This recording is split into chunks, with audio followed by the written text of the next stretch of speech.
വരുവാൻ കർത്താവിനെ സഹായിച്ച ദൈവത്തെ മഹത്വപ്പെടുത്തുന്നു. സ്തോത്രം. കഴിഞ്ഞ ആഴ്ചക്കാലം കർത്താവ് നമ്മളെ ജയോത്സവമായി നടത്തിയല്ലോ.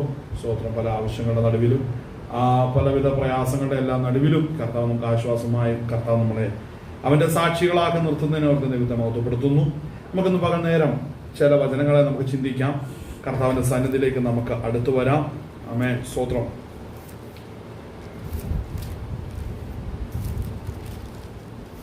നമുക്ക് കൊരിന്ത്യർക്ക് എഴുതിയ 2-ാം ലേഖനം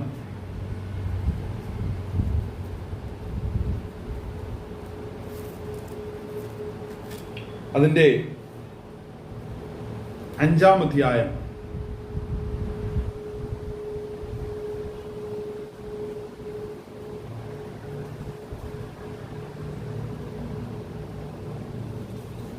അതിന്റെ 1 മുതൽ നമുക്കൊന്ന് വായിക്കാം.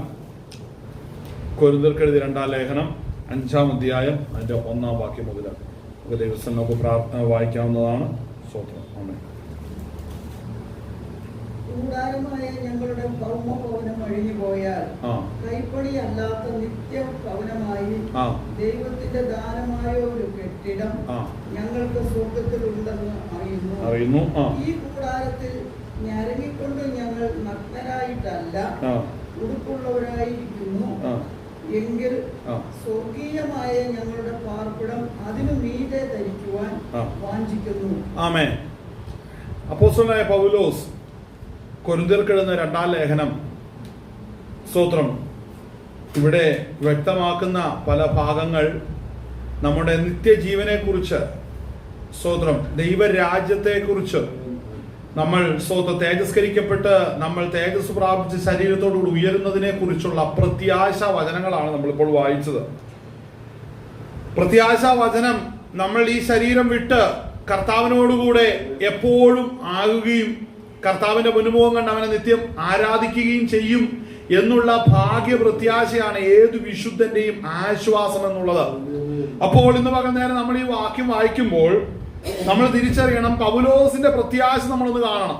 അപ്പോസ്തലനായ പൗലോസ് സ്തോത്രം 1-ാം നൂറ്റാണ്ടിൽ ഇത് എഴുതുന്ന സമയത്ത്, 1-ാം നൂറ്റാണ്ടിന്റെ പ്രത്യേകത എന്ന് പറഞ്ഞാൽ ഇത് എഴുതുന്ന കാലഘട്ടത്തിൽ അവർ വിശ്വസിച്ചത് അവരുടെ തലമുറയിൽ തന്നെ യേശുക്രിസ്തുവിന്റെ മടങ്ങിവരവുണ്ട്. സ്തോത്രം. അതിനു മുമ്പായി കാണുന്ന പീഡനങ്ങളെല്ലാം അത് കാണിക്കുന്നത് കർത്താവിന്റെ വരവിന്റെ സ്തോത്രം ലക്ഷണങ്ങളാണെന്നുള്ള ചിന്തയിലാണ് 1-ാം നൂറ്റാണ്ടിൽ സകല വിശുദ്ധന്മാരും ജീവിച്ചിരുന്നത്. അതുകൊണ്ട് ആത്മാവിന്റെ എരിവ് 1-ാം നൂറ്റാണ്ടിൽ ശക്തമായിട്ടുണ്ടായിരുന്നു.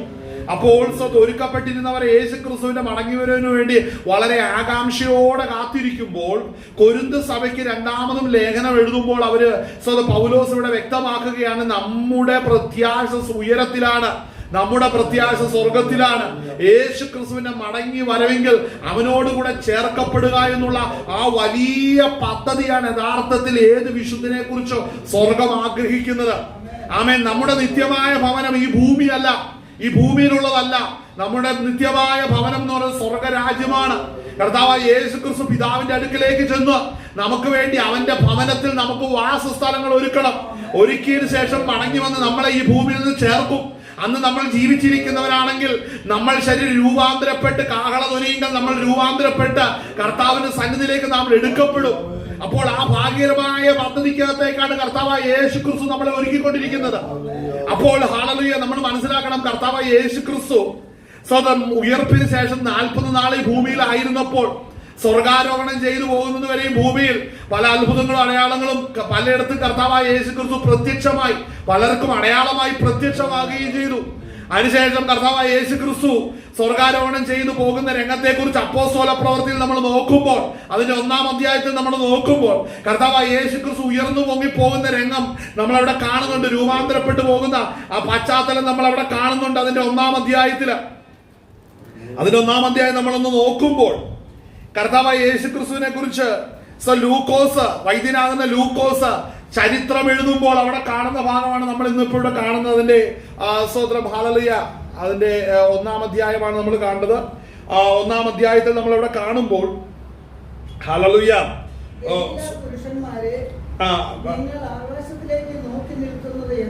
നമുക്ക് അതിന് മുകളിൽ വെച്ചിട്ട് കയറ്റി വായിക്കാം. കാര്യം ആ രംഗം ഒന്ന് ശ്രദ്ധിക്കണം. ഹല്ലേലൂയ. സ്തോത്രം. സ്തോത്രം. അതിന്റെ 5-ാം സ്തോത്രം അതിന്റെ 4 മുതൽ വായിച്ചേ. 1-4.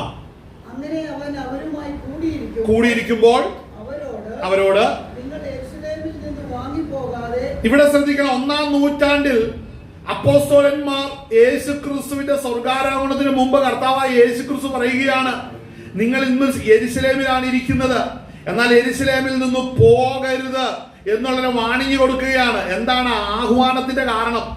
മറ്റൊന്നുമല്ല. അടുത്ത വാക്യം വായിച്ചോ. യെരൂശലേമിൽ നിന്ന് വാങ്ങിപ്പോകാതെ എന്നോട് കേട്ട പിതാവിന്റെ വാഗ്ദത്തത്തിനായി കാത്തിരിക്കണം. കാരണം എന്നോട് കേട്ട പിതാവിന്റെ വാഗ്ദത്തത്തിനായി, അതായത് യേശുക്രിസ്തുവിന്റെ വായിൽ നിന്ന് ശിഷ്യന്മാര് കേട്ടു. എന്താണ് കേട്ടത്?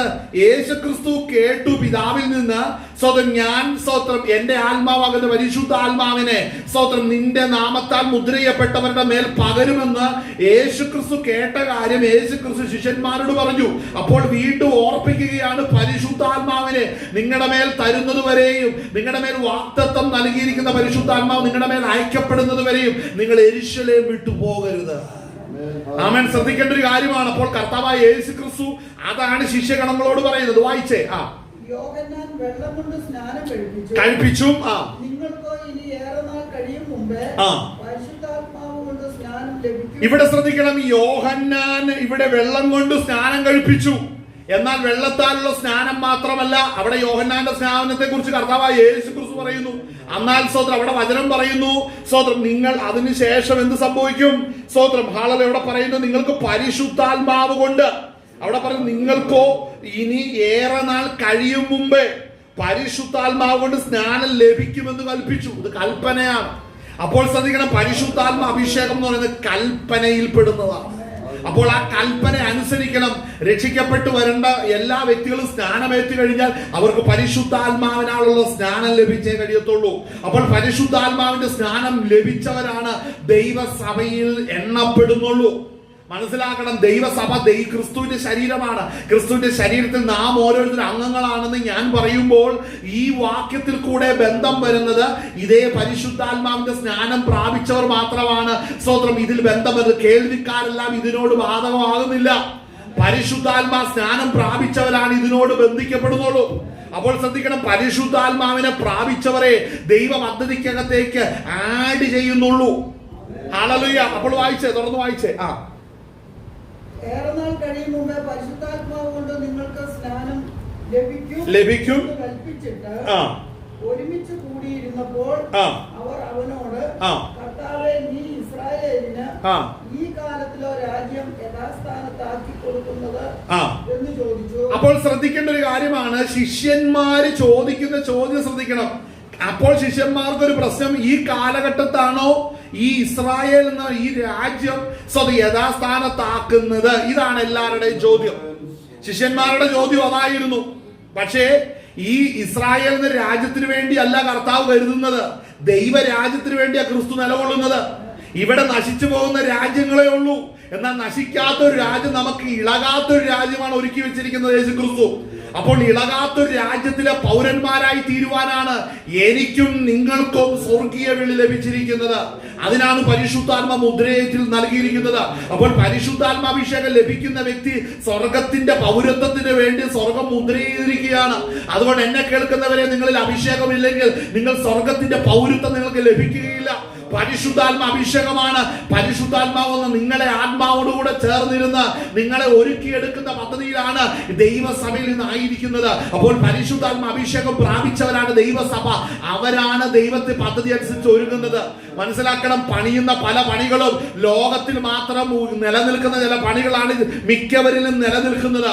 എന്നാൽ സ്വർഗത്തിന്റെ പണി എന്ന് പറയുന്നത് നിന്നെ പണിതെടുക്കുന്നത് ദൈവരാജ്യത്തിന് വേണ്ടിയാണ്. അതുകൊണ്ട് ദൈവം പണിയുന്നതെല്ലാം നിത്യതയ്ക്ക് വേണ്ടിയാണ് നിന്നെ പണിതെടുക്കുന്നത്.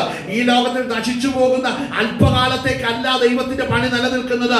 നിന്റെ ദൈവത്തിന്റെ കരം ചലിച്ചിട്ടുണ്ടെങ്കിൽ അത് നിത്യതയ്ക്ക് വേണ്ടിയാണ് നിന്നെ കർത്താവ് ഒരുക്കിക്കൊണ്ടിരിക്കുന്നത്. അപ്പോൾ അത് തിരിച്ചറിയാതിരിക്കരുത്. ആമേൻ. വായിച്ചാട്ടെ. അടുത്ത വായിക്കാം. ഇസ്രായേലിൽ ഈ കാലത്തിലോ യഥാസ്ഥാനത്താക്കി കൊടുക്കുന്നത് എന്ന് ചോദിക്കുന്നു. അവൻ അവരോട്, പിതാവ് തന്റെ സ്വന്തം അധികാരത്തിൽ വെച്ചിട്ടുള്ള കാലങ്ങളെയോ സമയങ്ങളെയോ അറിയുന്നത് നിങ്ങൾക്കുള്ളതല്ല. എന്തുകൊണ്ടാണ് അത് നിങ്ങൾക്കുള്ളതല്ലെന്ന് പറയുന്നത്? ശ്രദ്ധിക്കണം, പിതാവിന്റെ കാലങ്ങളെയും സമയങ്ങളിൽ വെച്ചിട്ടുള്ളത് യേശുവിന്റെ രക്തത്താൽ കഴുകപ്പെട്ട ശിഷ്യഗണങ്ങളെ നിങ്ങൾക്കുള്ളതല്ല. നിങ്ങൾ അതിന്റെ പുറകെ പോവുകയല്ല വേണ്ടത്. ശ്രദ്ധിക്കേണ്ട ഒരു കാര്യമാണ്. പിന്നെ എന്താണ്? നിങ്ങൾക്ക് ഒരുക്കിയിരിക്കുന്ന രാജ്യം ഉയരത്തിലുണ്ട്. അതിനു വേണ്ടി അധ്വാനിക്കണം. അതിനു വേണ്ടി സ്തോത്രം ഒരുക്കപ്പെടണം. ആമേൻ. ശിഷ്യന്മാരെ കുറിച്ച് കർത്താവ് ആഗ്രഹിക്കുന്നതും പിതാവ് ആഗ്രഹിക്കുന്നതും എന്താണെന്നറിയാവോ? ഈ ലോകത്തിൽ വരുന്ന മാറ്റത്തിന്റെ പിന്നാലെ പോകാനല്ല ദൈവവൈതലിനോട് പറഞ്ഞിരിക്കുന്നത്. നീ ഈ ശരീരം വിട്ട് നിന്റെ കൂടാരമാവുന്ന ഭൗമഭവനം അഴിഞ്ഞു പോയാലും കൈപ്പണിയല്ലാത്ത നിത്യഭവനം സ്വർഗത്തിലുണ്ട് എന്ന് അറിയണം. അപ്പോൾ അതിനു വേണ്ടിയാണ് കർത്താവ് നിന്നെ ഒരുക്കിക്കൊണ്ടിരിക്കുന്നത്. വായിച്ചാട്ടെ, തുറന്ന് വായിച്ചാട്ടെ. പരിശുദ്ധാത്മാവ് നിങ്ങളുടെ മേൽ വരുമ്പോൾ നിങ്ങൾ ശക്തി ലഭിച്ചിട്ട് യെരൂശലേമിലും യഹൂദിയിൽ എല്ലായിടത്തും ശമര്യയിലും ഭൂമിയുടെ അറ്റത്തോളവും എന്റെ സാക്ഷികൾ ആകുമെന്ന് പറഞ്ഞു. ഇത് പറഞ്ഞ ശേഷം അവർ കാണെ അവൻ ആരോപണം ചെയ്തു. ഇവിടെ ശ്രദ്ധിക്കണം. കർത്താവിന്റെ സാക്ഷികളാകുവാൻ കർത്താവായ യേശു ക്രിസ്തു പറഞ്ഞതിന് ശേഷം കർത്താവിന്റെ വേല തികച്ച് കർത്താവ് ഭൂമിയിൽ നിന്ന് ഉയർത്തപ്പെടുകയാണ്. ഇത് പറഞ്ഞതിന് ശേഷം ഇത് പറഞ്ഞ ശേഷം അവർ കാണെ അവൻ ആരോഹണം ചെയ്തു. ഒരു മേഘം അവനെ മൂടിയിട്ട് അവൻ അവരുടെ കാഴ്ചയ്ക്ക് മറഞ്ഞു. അവൻ പോകുന്നേരം അവർ ആകാശത്തിലേക്ക് ഉറ്റുനോക്കുമ്പോൾ വെള്ളവസ്ത്രം ധരിച്ച രണ്ട് പുരുഷന്മാർ അവരുടെ അടുക്കൽ നിന്നു. ഗലീല പുരുഷന്മാരെ, നിങ്ങൾ ആകാശത്തിലേക്ക് നോക്കി നിൽക്കുന്നത് എന്ത്? നിങ്ങളെ വിട്ട് സ്വർഗാരോഹണം ചെയ്ത ഈ യേശുവിനെ സ്വർഗത്തിലേക്ക് പോകുന്നവനായി നിങ്ങൾ കണ്ടതുപോലെ തന്നെ അവൻ വീണ്ടും വരും പറഞ്ഞു. കണ്ടോ? അപ്പോൾ കർത്താവായ യേശു ക്രിസ്തുവിന്റെ പ്രോമിസ് എന്താണെന്നറിയാവോ? അവൻ മടങ്ങി വരും. അവൻ മടങ്ങി വന്ന് നമ്മളെ ചേർക്കുമെന്നുള്ളതാണ് ഏറ്റവും വലിയ വാഗ്ദത്തം എന്ന് പറയുന്നത്. അതിനായിട്ട് നമ്മൾ സ്തോത്രം ഒരുങ്ങുകയും കർത്താവിന്റെ രാജ്യത്തിന് വേണ്ടി നമ്മൾ നിലനിൽക്കുകയും ചെയ്യണം. ആമേൻ. ശ്രദ്ധിക്കേണ്ട ഒരു കാര്യമുണ്ട്. ഇവിടെ ലൂക്കോസ് ചരിത്രം എഴുതുമ്പോൾ കർത്താവായ യേശു ക്രിസ്തു സ്വർഗാരോഹണം ചെയ്തു പോയി. എന്ത് ചെയ്തു? സ്വർഗാരോഹണം ചെയ്ത് സ്തോത്രം ഹല്ലേലൂയ. അവൻ ഒരു മേഘം അവനെ ആ ഭാഗം ഒന്നും കൂടെ വായിച്ചേ. അവൻ പോകുന്നേരം അവർ ആകാശത്തിലേക്ക് ഉറ്റുനോക്കുമ്പോൾ വെള്ളവസ്ത്രം ധരിച്ച രണ്ട് പുരുഷന്മാർ അവരുടെ അടുക്കൽ നിന്നു. ഗലീല പുരുഷന്മാരെ, നിങ്ങൾ ആകാശത്തിലേക്ക് നോക്കി നിൽക്കുന്നത് എന്ത്? ആകാശത്തിലേക്ക് നോക്കി നിൽക്കുന്നത് എന്ത്? നിങ്ങളെ വിട്ട് സ്വർഗാരോഹണം ചെയ്ത ഈ യേശുവിനെ സ്വർഗത്തിലേക്ക് പോകുന്നവരെ നിങ്ങൾ കണ്ടതുപോലെ തന്നെ അവൻ വീണ്ടും വരും. അപ്പോൾ ഒരു കാര്യം, ഇത് ലൂക്കോസ് അവിടെ രേഖപ്പെടുത്തുമ്പോൾ മർക്കോസ് എഴുതിയ സുവിശേഷത്തിൽ അതിന്റെ 16-ാം അധ്യായം അതിന്റെ അവസാനം സ്തോത്രം ഹല്ലേലൂയ അതിന്റെ 18ഉം 19ഉം വാക്യങ്ങൾ ഇപ്രകാരം വായിക്കുന്നത്. അവിടെ വായിക്കുന്നത്, മരണകരമായ യാതൊന്നും സ്തോത്രം കുടിച്ചാലും അവർക്ക് ഹാനി വരികയില്ല, രോഗികളുടെ മേൽ കൈവച്ചാൽ അവർക്ക് സൗഖ്യം വരുമെന്ന് പറഞ്ഞു. ഇങ്ങനെ കർത്താവായ യേശു അവരോട് അരുളി ചെയ്ത ശേഷം സ്വർഗത്തിലേക്ക് എടുക്കപ്പെട്ടു. അടുത്ത ഭാഗം ശ്രദ്ധിക്കണം. ദൈവത്തിന്റെ വലതുഭാഗത്ത് ഇരുന്നു. ശ്രദ്ധിക്കണം, ലൂക്കോസ് അത് രേഖപ്പെടുത്തിയിട്ടില്ല. അതായത് സ്തോത്രം ഇവിടെ ലൂക്കോസ് ഇവിടെ അത് കാണാതിരിക്കുമ്പോൾ മർക്കോസ് അവിടെ കാണുന്ന രംഗം ശ്രദ്ധിക്കണം. സമാന്തര സുവിശേഷത്തിന്റെ അകത്ത് ഇത് എടുത്തെഴുതിയ സ്തോത്രം ഹല്ലേലൂയ അവിടെ മർക്കോസിന്റെ സ്തോത്രം ഭാഗ സുവിശേഷം നമ്മൾ കാണുമ്പോൾ പിതാവിന്റെ വലതുഭാഗത്ത് ഇരുന്നു എന്ന കാഴ്ചയെ കുറിച്ചാണ് അവിടെ സുവിശേഷത്തിൽ രേഖപ്പെടുത്തിയിരിക്കുന്നത്. അപ്പോൾ ശ്രദ്ധിക്കേണ്ട ഒരു കാര്യമാണ്, പിതാവിന്റെ വലതുഭാഗത്ത് സ്തോത്രം ഹല്ലേലൂയ കർത്താവായ യേശു ക്രിസ്തു ഇരുന്നു. അവർ പുറപ്പെട്ട് എല്ലായിടത്തിലും പ്രസംഗിച്ചു, കർത്താവരോട് കൂടെ പ്രവർത്തിച്ചു, അവരാൽ നടന്ന അടയാളങ്ങൾ വചനത്തെ ഉറപ്പിച്ചു പോന്നു. അപ്പോൾ ശ്രദ്ധിക്കേണ്ട ഒരു കാര്യമാണ്, സ്തോത്രം ഹല്ലേലൂയ കർത്താവ് അവരോട് കൂടെ ഇരുന്ന്. അവിടെ വായിക്കുന്ന എന്താണ്? പുറപ്പെട്ട് എല്ലായിടത്തും പ്രസംഗിച്ചു, കർത്താവ് അവരോട് കൂടെ പ്രവർത്തിച്ചു, അവരാൽ നടന്ന അടയാളങ്ങൾ. അപ്പോൾ കർത്താവ് നമ്മോട് കൂടെയും പ്രവർത്തിക്കുന്നത് എപ്പോഴാണെന്ന് അറിയാവോ? കർത്താവിന്റെ മടങ്ങി വരവിന് വേണ്ടി നാം സ്വന്തം ജനത്തോട് ദൈവത്തിന്റെ മാറ്റമില്ലാത്ത വചനം പ്രസംഗിക്കുമ്പോൾ ദൈവം അവിടെ അത്ഭുതങ്ങളെ പ്രവർത്തിക്കുവാൻ ഇടയായി തീരും.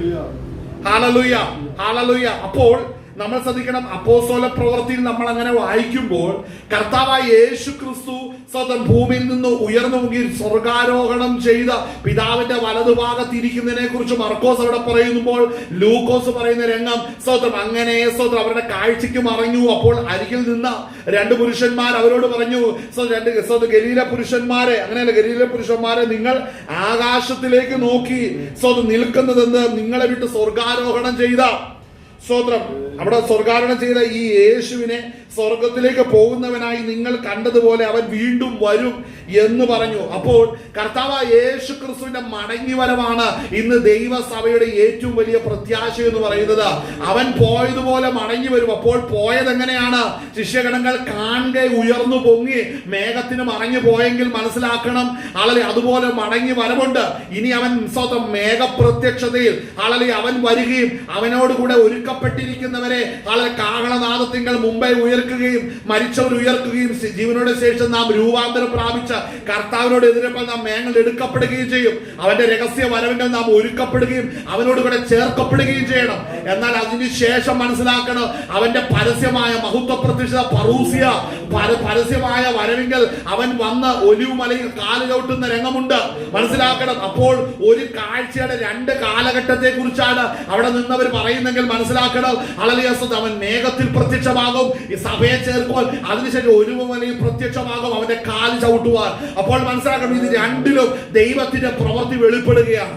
അപ്പോൾ നമ്മുടെ മേലുള്ള ദൈവത്തിന്റെ വലിയ പദ്ധതി എന്ന് പറയുന്നത് നാം ഇവിടെ നിലനിന്ന് ആ പ്രത്യാശയ്ക്കായി ഒരുക്കപ്പെട്ടവരായി തീരണം. പൗലോസ് അപ്പോസ്തലൻ നമ്മൾ വായിച്ച കൊരിന്ത്യർക്കെഴുതിയ 2-ാം ലേഖനത്തിലാണ്.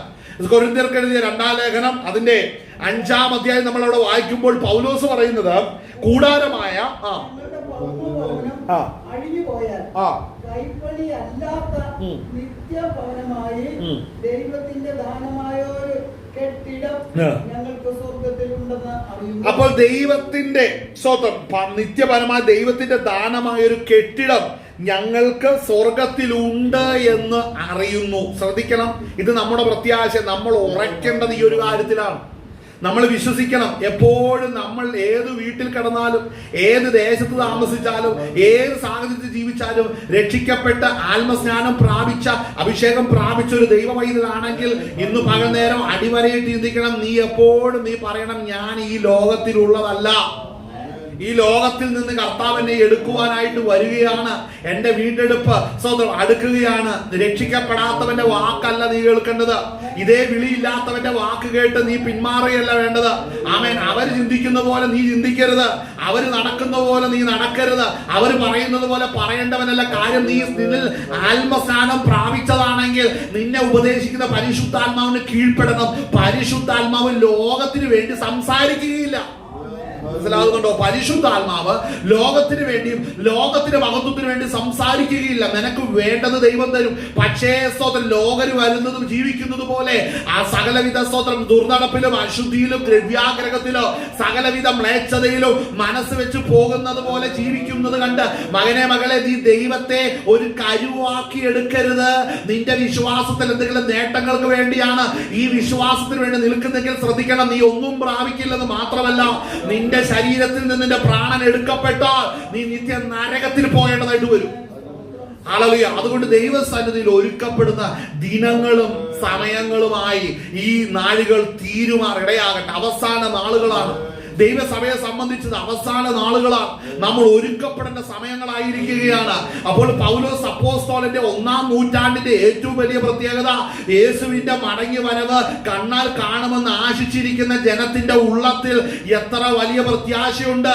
എന്നാൽ യഥാർത്ഥമായി മനസ്സിലാക്കണം, 2000 വർഷത്തിന് ശേഷം ചരിത്രങ്ങൾ നിവർത്തിക്കപ്പെട്ടുകൊണ്ടിരിക്കുമ്പോൾ യേശുക്രിസ്തുവിന്റെ മടങ്ങി വരവിനും ഇസ്രായേലിന്റെ യഥാസ്ഥാപനത്തിനും വേണ്ടി കാര്യങ്ങൾ ഒരുക്കപ്പെടുമ്പോൾ അതിനു മുമ്പ് സഭ ഒരുക്കപ്പെട്ട് ദൈവരാജ്യത്തിൽ എത്തണം. അതിനുവേണ്ടി കാര്യങ്ങൾ നടത്തപ്പെടുമ്പോൾ ഇതിന്റെ ഇടയിൽ നീ മയക്കം പിടിച്ചുറങ്ങരുത്. ഇതിന്റെ ഇടയിൽ നീ ക്ഷീണിച്ചിരിക്കരുത്. ആളെ നീ ഇതിന്റെ ഇടയിൽ നിന്റെ മയക്കോ ഉറക്കവും വരരുത്. ഏത് മയക്കോ ഉറക്കോ? ആത്മീകത്തിൽ മയക്കോ ഉറക്കവും വരരുത്. ഒത്തിരി പേർ സംഘടനയെ വളർത്താൻ നടക്കുന്നുണ്ട്, സംഘടനയുടെ മഹത്വം പറഞ്ഞുകൊണ്ട് നടക്കുന്നുണ്ട്. ഇതുവരെ അഭിഷേകം പ്രാപിക്കാത്തവർ സംഘടനയ്ക്കകത്തിരിക്കുന്നുണ്ട്.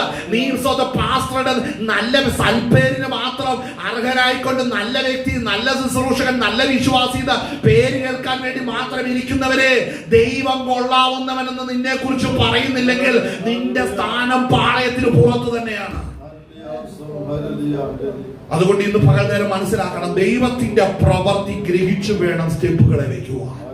ഹല്ലേലൂയ. വായിച്ചാട്ടെ, പൗലോസിന്റെ പ്രത്യാശ നമ്മൾ നോക്കണം. ആമേൻ. വായിച്ചാട്ടെ. ഈ കൂടാരത്തിൽ ഞരങ്ങിക്കൊണ്ട് ഞങ്ങൾ നഗ്നരായിട്ടല്ല ഉടുപ്പുള്ളവരായിരിക്കുന്നു എങ്കിൽ സ്വർഗീയമായ ഞങ്ങളുടെ പാർപ്പിടം അതിനു മീതെ ധരിക്കുവാൻ വാഞ്ചിക്കുന്നു. അതായത് എപ്പോഴും നമ്മൾ നമ്മളുടെ ജീവിതത്തിൽ നമ്മൾ പറയണം, പൗലോസ് എവിടെ ചെല്ലുമ്പോഴും നമ്മൾ ഈ ലോകക്കാരെല്ലാം നമ്മൾ എടുക്കപ്പെടുമെന്നുള്ള കാര്യം പറഞ്ഞുകൊണ്ടിരിക്കുന്നു. ഇന്ന് സഭയ്ക്കകത്ത് ഈ ലോകത്തിന് വേണ്ടി അല്ല കരുതേണ്ടതെന്ന് പറയുമ്പോൾ പരിഹാസികൾ എഴുന്നേറ്റ് നിന്ന് അതിനോട് വാദിക്കുന്ന രംഗമാണെന്ന് കണ്ടുകൊണ്ടിരിക്കുന്നത്. കാരണം അവർ വിളിക്കപ്പെട്ടിട്ടില്ല, അവരിൽ അഭിഷേകമില്ല, അവരിൽ പരിശുദ്ധാത്മാവ് ഉണ്ടായിരുന്നുവെങ്കിൽ അവർ ദൈവാത്മാവിന് കീഴടങ്ങുമായിരുന്നു. അവരാരുടെയും ഉപദേശം കേൾക്കേണ്ട പരിശുദ്ധാത്മാവിന്റെ ഉപദേശത്തിന് കീഴ്പ്പെടുമായിരുന്നു. അപ്പോൾ രക്ഷാനുഭവം ഇല്ലാത്ത അനേകർ കടന്നുകൂടി ഈ മാർഗത്തെ ദുഷിപ്പിക്കുമ്പോൾ ശ്രദ്ധിക്കണമേ, നീ നിന്റെ വിശ്വാസം മുറുകെ പിടിക്കണം, നിന്റെ പ്രത്യാശ നീ മുറുകെ പിടിക്കണം, നിന്റെ വീണ്ടെടുപ്പ് നീ ഉറപ്പുവരുത്തണം. ഹല്ലേലൂയ. നിന്റെ വീണ്ടെടുപ്പ് നീ ഉറപ്പുവരുത്തണം. പരിശുദ്ധാത്മ നടത്തപ്പെടുന്നവനെ നിന്റെ പ്രത്യാശ പറയണം, എന്റെ ഞാൻ വസിക്കുന്ന വീടല്ല നിത്യമായ വീട്. ഈ നിത്യതയെ കുറിച്ച് പ്രത്യാശയില്ലാത്ത മനുഷ്യൻ ഈ ഭൂമിയിൽ ഒരു വീട് പണിയാൻ കടന്ന് തത്രപ്പാട് പണിന്ന് കണ്ടിട്ടുണ്ട്. എത്ര വീട് എങ്ങനെയെങ്കിലും ഒരു സെറ്റപ്പ് ആകണം. അതാണ് ലോക മനുഷ്യൻ. അഭിഷേകമില്ലാത്തവന്റെ ലക്ഷണം അതാണ്. അഭിഷേകമില്ലാത്തവർ ഈ ലോകത്തിന് വേണ്ടി കരുതും, ഇവിടെ വലിയവനാകാൻ കരുതും, ഇവിടെ സെറ്റപ്പ് ആകാൻ വേണ്ടി ഓടും. അതിനു വേണ്ടിയാണ് അധ്വാനങ്ങളും സമ്പാദ്യങ്ങളും എല്ലാം കൊണ്ടുചെല്ലുന്നത്. പക്ഷെ തിരുവെഴുത്ത് നോക്കണം, നമുക്കിവിടെ നിലനിൽക്കുന്ന ഒരു രാജ്യമില്ല. ഈ വചനം വായിച്ചിട്ടുള്ളവരാണെങ്കിൽ നിന്റെ ഉള്ളത്തിൽ അത് കണ്ടിട്ടുണ്ടെങ്കിൽ നീ അത് ഏറ്റുപറയണം. പാസ്റ്റർമാർക്കും സംഘടനകൾക്കും നടത്തുന്നവർക്കും വേണ്ടി അലക്ഷ്യമായ വിശ്വാസം ധരിക്കരുത്. നിന്റെ മേൽ ദൈവം വിളിച്ചു വേർതിരിച്ചിട്ടുണ്ടെങ്കിൽ ഈ പറയപ്പെട്ട വചനത്തിന്റെ വെളിച്ചത്തിൽ ദൈവരാജ്യം പ്രാപിക്കണമെന്നുള്ള ഉൾബോധത്തിൽ സ്റ്റെപ്പുകളെ വയ്ക്കാൻ തയ്യാറാകണം. ഹല്ലേലൂയ. സ്തോത്രം. അനേകർ അതിന് തയ്യാറാകുന്നെന്ന് കാണുന്നില്ല. പരിഹാസികളെ കൊണ്ട് നിറയുകയാണ്. പരിഹാസികളുടെ നിയന്ത്രണത്തിലേക്ക് സംഘടനകൾ തിരിയുകയാണ്. ദൈവം വേലയ്ക്ക് വിളിയില്ലാത്തവൻ സ്തോത്രം ഈ പുസ്തകം ചോന്നുകൊണ്ട് ഇറങ്ങിയതാണ് ഏറ്റവും വലിയ ശാപം. പുസ്തകം സ്തോത്രം ഹല്ലേലൂയ സ്തോത്രം ഹല്ലേലൂയ അന്നവൃത്തിക്ക് വേണ്ടിയും സ്തോത്രം ഉപജീവനത്തിനു വേണ്ടിയും ധനസമ്പാദനത്തിനു വേണ്ടിയും പുസ്തകം എടുത്തവരുണ്ട്. ഇന്നത്തെ ഒത്തിരി പേര് അവരാണ് ഈ മാർഗത്തിന്റെ ശാപം എന്ന് പറയുന്നത്. ഹല്ലേലൂയ. അവർ വളച്ചൊടിച്ച് അവർക്ക് ബോധിച്ച വഴികളിലൂടെ നടത്തി ദൈവത്തിന്റെ പ്രവർത്തികളെ മറച്ചിടുന്നവർ, അവരുടെ ശിക്ഷ വളരെ കഠിനമായിരിക്കും. ആമേൻ. ഹല്ലേലൂയ. ശ്രദ്ധിക്കണമേ, പൗലോസ് അപ്പോസ്തലൻ കൊരിന്ത്യർക്ക് ഈ ലേഖനം എഴുതുമ്പോൾ ഹല്ലേലൂയ ഇവിടെ വ്യക്തമാക്കുന്ന ഒരു കാര്യമാണ് അവിടെ വായിച്ചത്. സ്തോത്രം. ഹല്ലേലൂയ. നമുക്ക് നിലനിൽക്കുന്ന ഒരു രാജ്യം, നമുക്ക് ദാനമായി നിലനിൽക്കുന്ന ഒരു രാജ്യം, നമുക്കൊരു കെട്ടിടം സ്വർഗത്തിൽ ഉണ്ട്. നമുക്കൊരു കെട്ടിടം സ്വർഗത്തിൽ ഉണ്ട്. ഈ ഭൂമിയിൽ ഒരു കെട്ടിടം പണിയണമെന്ന് പറഞ്ഞാൽ ഹൃദയസ്തംഭനം വരും. കാര്യം ഈ അതിന്റെ സാധന സാമഗ്രികളുടെ എല്ലാം വില നോക്കിയാൽ ട്രാൻസ്പോർട്ടേഷൻ, ലേബർ ചാർജ്, അതിന്റെ എക്യുപ്മെന്റ്സ്, ഇതിന്റെയൊക്കെ വില കേട്ട് കഴിഞ്ഞാൽ സാധാരണക്കാർക്ക് ഇന്ന് പറ്റത്തില്ല അല്ലേ? എന്നാൽ മനസ്സിലാക്കണമേ, സൗജന്യമായി നമുക്കൊരു കെട്ടിടം സ്വർഗം ഒരുക്കി വെച്ചിട്ടുണ്ട്. ഞാൻ അടിവരയിട്ട് ഒരു കാര്യം പറയാം, സ്വർഗം ഒരു അഭയാർത്ഥി കേന്ദ്രമല്ല. ആളുകൾ എങ്ങനെയെങ്കിലും നടന്ന് അവിടെ ചെന്നാൽ ഒരു അഭയാർത്ഥിയെ ചേർക്കുന്നത് പോലെ ചേർക്കുന്ന ഇടമല്ല സ്വർഗം. ഹല്ലേലൂയ. സ്വർഗം ഒരു അഭയാർത്ഥി ക്യാമ്പ് അല്ല. ഹല്ലേലൂയ. സ്വർഗം സ്തോത്രം ജയിച്ചു വരുന്ന സ്തോത്രം ഹല്ലേലൂയ രാജാക്കന്മാരെ, ജയിച്ചു വരുന്ന യോദ്ധാക്കളെ ഇരുത്തി മാനിക്കുന്ന ഇടമാണ് സ്വർഗം എന്ന് പറയുന്നത്. ഹല്ലേലൂയ. എല്ലാത്തിന്റെയും കൂടെ ഒഴുക്കം മട്ടി പോകുന്നവനൊന്നും ദൈവരാജ്യത്തിൽ പോകത്തില്ല. അവർ കീഴെ പാതാളത്തിലേക്ക് ചെല്ലത്തുള്ളൂ. കാര്യം അവരെ പോലെയുള്ളവർ അവിടെ കിടക്കുന്നത്. ഇവിടെ വില കൊടുക്കുകയും അവന്റെ നാമത്തിന് വേണ്ടി എരിയുന്നവർക്കേ ദൈവരാജ്യമുള്ളൂ. ഹല്ലേലൂയ. അപ്പോൾ ഒറ്റപ്പെടേണ്ടതായിട്ട് വരും, കഷ്ടനഷ്ടങ്ങൾ വഹിക്കേണ്ടതായിട്ട് വരും, പലവിധ പീഡനങ്ങൾ ഏൽക്കേണ്ടതായിട്ട് വരും. ഇതെല്ലാം സഹിക്കുമ്പോഴും പൗലോസ് പറയുന്നു, ഞങ്ങൾക്ക് കൈപ്പണി അല്ലാത്തൊരു നിത്യഭവനം, ഒരു കെട്ടിടം ഞങ്ങൾക്ക് സ്വർഗത്തിലുണ്ടെന്ന് അറിയുന്നു. ആമേൻ. ഇവിടത്തെ പല വ്യവസ്ഥകൾക്കെതിരെ ആ സ്വർഗത്തിൽ നിലനിൽക്കുന്ന കെട്ടിടത്തെ പ്രത്യാശിക്കുന്ന പൗലോസിനെയാണ് ഇവിടെ കാണുന്നത്. എത്ര പേർക്ക് ഇന്ന് പകൽ നേരം ഈ വചനം കേൾക്കുമ്പോൾ സന്തോഷമുണ്ട്? എനിക്കൊരു കെട്ടിടം സ്വർഗത്തിലുണ്ട്. അത് ഓർത്താണോ സന്തോഷം? ചിലര് കയ്യിലിരിക്കുന്ന പൈസ ഓർത്താണ് സന്തോഷം. വളരെ മക്കളുടെ പഠനങ്ങളും അവരുടെ വിദേശ യാത്രയും സ്വപ്നം കണ്ടുകൊണ്ടാണ് ഇരിക്കുന്നത്. നിനക്കൊരിക്കലും ഇതിൽ സന്തോഷിക്കാൻ കഴിയത്തില്ല. ഹല്ലേലൂയ. ശ്രദ്ധിക്കണമേ, നിന്റെ ആശയും പ്രത്യാശയും ഏതിലാണ്? സ്വർഗം ഒരു അഭയാർത്ഥി ക്യാമ്പല്ല. ആമേൻ. വായിച്ചാട്ടെ. ഈ കൂടാരത്തിൽ ഞരങ്ങിക്കൊണ്ട് ഞങ്ങൾ നഗ്നരായിട്ടല്ല ഉടുപ്പുള്ളവരായിരിക്കുന്നു. എങ്കിൽ സ്വർഗീയമായ ഞങ്ങളുടെ പാർപ്പിടം അതിനു മീതെ ധരിക്കുവാൻ വാഞ്ചിക്കുന്നു. ഉരിയുവാനല്ല, മർത്യമായത് ജീവനാൽ നീങ്ങിപ്പോകേണ്ടതിന്. കാരണം മർത്യമായത് ജീവൻ നിത്യജീവനാൽ നീങ്ങിപ്പോകേണ്ടതിന് മീതെ. കണ്ടോ, ഈ മർത്യമായത് നീങ്ങും, അമർത്യമായ ഒരു ശരീരം നമുക്ക് പ്രാപിക്കും. ആമേൻ. അത് നമ്മൾ പ്രാപിക്കുമ്പോൾ മർത്യമായത് നീങ്ങും. ഹല്ലേലൂയ.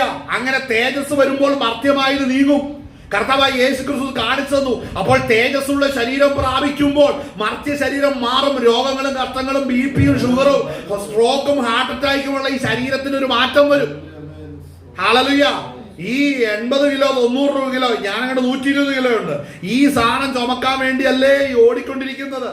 ഇതിനു വേണ്ടിയുള്ള അല്പം കാര്യം നടക്കേണ്ടതിന് വേണ്ടി, ഇതിന്റെ സുഖത്തിന് വേണ്ടിയല്ലേ രക്ഷാപദ്ധതി മറന്ന് പിശാചിന്റെ അടിമകളായിട്ട് ലോക സുഖത്തിലേക്ക് ഇറങ്ങുന്നത്.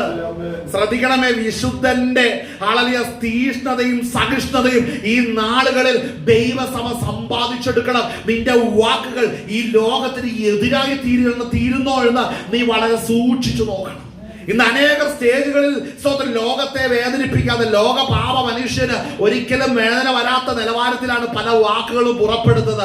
മകനെ, നിന്നിൽ ദൈവത്തിന് പ്രസാദമുണ്ടോ നിന്ന് പകർന്നേരം ടെസ്റ്റ് ചെയ്യണം. ഹല്ലേലൂയ. ചിലരെ ദൈവം ചുമന്നുകൊണ്ട് നടക്കുക വർഷങ്ങളായിട്ട്. ഇന്നല്ലെങ്കിൽ നാളെ എൻ്റെ മകനൊരു മാനസാന്തരം വരും, എൻ്റെ മകൻ സത്യം പ്രസംഗിക്കും, യാഥാർത്ഥ്യത്തിലേക്ക് ഇനിയെങ്കിലും വരും. പക്ഷെ എൻ്റെ മകനോ വർഷങ്ങൾ കഴിയുമ്പോഴും നാളുകൾ കഴിയുമ്പോഴും അവൻ മാനസാന്തരപ്പെടുകയല്ല ചെയ്യുന്നത്. വീണ്ടും വീണ്ടും വഷളത്തരത്തിലേക്ക് പോകുന്ന അനേക മക്കളുണ്ട് ഇവിടെ. ഹല്ലേലൂയ. അതിൽ നിന്ന് നീ വേർപെട്ട് നിൽക്കുവാൻ തയ്യാറാകണം. Hallelujah, hallelujah, hallelujah. നമ്മുടെ വിശുദ്ധ കരങ്ങളിൽ ദൈവത്തെ മഹത്വപ്പെടുത്തിയാട്ടെ. ഹല്ലേലൂയ. ഇന്ന് പകൽ നേരം ആ പ്രത്യാശയുള്ളവരെ ദൈവം ബലപ്പെടുത്തുമാറാകട്ടെ. തുറന്ന് വായിച്ചാട്ടെ. നീങ്ങിപ്പോകേണ്ടതിന് മീതെ ഉടുക്കുക. മനസ്സിലാക്കണം, നമ്മൾ വസ്ത്രം മാറുന്നത് പോലെയും വസ്ത്രം ഉടുക്കുന്നത് പോലെയുമുള്ള ഒരു അനുഭവത്തിലാണ് തേജസ്സുള്ള ശരീരം നമ്മൾ പ്രാപിക്കുന്നത്. ആ തേജസ്സുള്ള ശരീരം പ്രാപിച്ച് തേജസ്സുള്ള ശരീരങ്ങളെ വസിപ്പിക്കുവാൻ സ്വർഗത്തിൽ നിലനിൽക്കുന്ന ഒരു കെട്ടിടമുണ്ട്. ഈ തേജസ് ഈ ഭൂമിയിൽ ഇരിക്കുമ്പോൾ തന്നെ നമ്മൾ ഉറപ്പുവരുത്തണം. ഹല്ലേലൂയ. ചില ബുദ്ധിഹീനർ അവർ ചിന്തിക്കുന്നത് ഈ ആയുസ് കൊണ്ട് നേടുന്നതാണ് നേട്ടം എന്ന് വിചാരിച്ചുകൊണ്ട് എല്ലാ വഴികളെയും മറിച്ചു കളഞ്ഞിരിക്കും. നിന്റെ അവസാനത്തെ ശ്വാസം മൂക്കിൽ നിന്ന് പോയി കഴിയുമ്പോൾ, പ്രാണൻ വിട്ടു കഴിയുമ്പോൾ, നിന്റെ ശരീരം വിട്ട് എഴുന്നേൽക്കുമ്പോഴാണ് മകനെ നീ ഒരു ആയുസ് ദൈവം നിനക്ക് നൽകിയിട്ടും ജീവന്റെ പ്രമാണങ്ങളെ അറിയാതെ നിന്റെ ബോധിച്ച വഴികളിൽ നീ നടന്ന് നിത്യഗന്ധകം കത്തുന്ന തീപ്പൊയിലേക്ക് പോകേണ്ടി വരുന്നത്. അതുകൊണ്ട് സുവിശേഷത്തോട് ചെവി തിരിക്കുന്നവരൊക്കെ ശ്രദ്ധിക്കണം. നിന്റെ ശരീരത്തിലോ പ്രാണൻ വിട്ടാൽ നീ എവിടെ ചെല്ലുമെന്ന് ഗ്രഹിച്ചിട്ട് വേണം നിന്റെ മുള്ളിന് നേരെ നീ ഉദയ്ക്കുന്നത്. വായിച്ചാട്ടെ. അതിനായി ഞങ്ങളെ ഒരുക്കിയത് ആത്മാവിനെ അച്ചാരമായി തന്നിരിക്കുന്ന ദൈവം തന്നെ. ആകയാൽ ഞങ്ങൾ എല്ലായ്പ്പോഴും ധൈര്യപ്പെട്ടും കർത്താവിനോട് അകന്ന് പരദേശികളായിരിക്കുന്നു എന്ന് അറിയുന്നു. ഞാൻ പറയട്ടെ, എത്ര ഭാഗ്യകരമായ വചനം പൗലോസ് നൽകിയിരിക്കുന്നു. സ്തോത്രം. ആ വായിച്ച വാക്യം ഹല്ലേലൂയ. അവിടെ വായിക്കുന്ന എന്താണ്? സ്തോത്രം. ഹല്ലേലൂയ. അതിന്റെ 5-ാം വാക്യം ഒന്ന് വായിച്ചേ. അതിനായി അല്ല 6 തൊട്ട് ഉരുവാനല്ല മർത്യമായത് ജീവനാൽ നീങ്ങിപ്പോകേണ്ടതിന് മീതെ ഉടുക്കുവാൻ ഇച്ഛിക്കാൻ ഞങ്ങൾ ഈ കൂടാരത്തിൽ ഇരിക്കുന്നിടത്തോളം ഭാരപ്പെട്ട് ഞരങ്ങുന്നു. അത് പ്രത്യാശയില്ലാത്തവന്റെ ഞരക്കമല്ലത്. അത് പ്രത്യാശയും വിശ്വാസവും ദൈവസ്നേഹം ഉള്ളവന്റെ ഞരക്കം. അതിന്റെ അകത്തൊരു സുഖമുണ്ട് കേട്ടോ. ലോകര് വലച്ചു കാണിക്കുന്നത് പോലെ നിരാശ എന്നുള്ള അർത്ഥം വരുത്തുന്ന കാര്യങ്ങളല്ല ഇവിടെ പറയുന്നത്. കാര്യം അവനെ കംഫർട്ട് ചെയ്യുന്ന ഒരു വ്യക്തി അവനിൽ വസിക്കുന്നുണ്ട്. അതിനെ കുറിച്ചാണ് ഇന്ന് പറഞ്ഞു വരുന്നത്. മനസ്സിലായല്ലോ? അവൻ ശിഷ്യന്മാരോട് പറഞ്ഞു, നിങ്ങൾ യെരൂശലേം ഉയരത്തിൽ നിന്ന് കേട്ട വാഗ്ദത്തം, എന്നിൽ നിന്ന് കേട്ട വാഗ്ദത്തം, പിതാവ് എന്നോട് പറഞ്ഞ വാഗ്ദത്തം നിങ്ങൾ പ്രാപിക്കുന്നവരെ യെരൂശലേം വിട്ടു പോകരുതെന്ന് പറഞ്ഞു. പരിശുദ്ധാത്മാവിനെ കുറിച്ചാണ് പറഞ്ഞത്. ആ പരിശുദ്ധാത്മാവിനെ പ്രാപിച്ച ഒരു വ്യക്തി ഈ പറയുന്ന നിലവാരത്തിൽ അതൊരു രക്ഷിക്കപ്പെടാത്തവൻ ജഡത്തിൽ അനുഭവിക്കുന്ന ഞരക്കം പോലെ അനുഭവിക്കുന്നില്ല. ശ്രദ്ധിക്കണം. കാരണം എന്താണ്? അവനിൽ ഒരു ഉപനിധി അവസാനത്തോളം എത്തിക്കുവാൻ ശക്തനായ ഒരുവൻ അവനിൽ വസിക്കുന്നുണ്ട്. ലോകത്തിലുള്ളവനേക്കാൾ വലിയവൻ അകത്ത് വസിക്കുന്നുണ്ട്. മനസ്സിലാക്കണം. പലരുടെ പ്രസംഗം ചെന്ന് പരിശുദ്ധാത്മാവ് ഔട്ടായിട്ട് അവനെ എടുത്ത് വെച്ചാ പ്രസംഗിച്ചോണ്ടിരിക്കുന്ന വന്നബുദ്ധികളെ എന്ന് വിളി കേൾക്കാതിരിക്കണമെന്നുണ്ടെങ്കിൽ പരിശുദ്ധാത്മാവിന്റെ കൃപയിലേക്ക് മടങ്ങി വരണം. ആമേൻ. ഹല്ലേലൂയ. സ്തോത്രം. അവിടെ ശ്രദ്ധിക്കേണ്ട ഒരു വാക്യം അവിടെ വായിക്കുന്നതാണ് അടുത്തത്. സ്തോത്രം. ഹല്ലേലൂയ. ഞങ്ങൾ ഈ കൂടാരത്തിൽ ഇരിക്കുന്നിടത്തോളം ഭാരപ്പെട്ട് ഞരങ്ങുന്നു. അടുത്ത വാക്യമാണ് ശ്രദ്ധിക്കേണ്ടത്. ഞങ്ങളെ ഒരുക്കിയത് ആത്മാവിനെ എന്ന് പറഞ്ഞ ഏതാത്മാവാ? മനുഷ്യാത്മാവിനെ കുറിച്ചും ദുരാത്മാവിനെ കുറിച്ചും ഭൂതാത്മാവിനെ കുറിച്ചൊന്നും അല്ല ഇവിടെ പറയുന്നത്. ഇവിടെ പരിശുദ്ധാത്മാവിനെ ലഭിച്ചതിനെ കുറിച്ചാണ് പറയുന്നത്. അപ്പോൾ പരിശുദ്ധാത്മാവ് ഒരുവരിൽ വസിച്ചാൽ ദൈവ സ്നേഹത്തിൽ നിത്യ സമാധാനത്തിൽ വസിക്കുകയാണ്.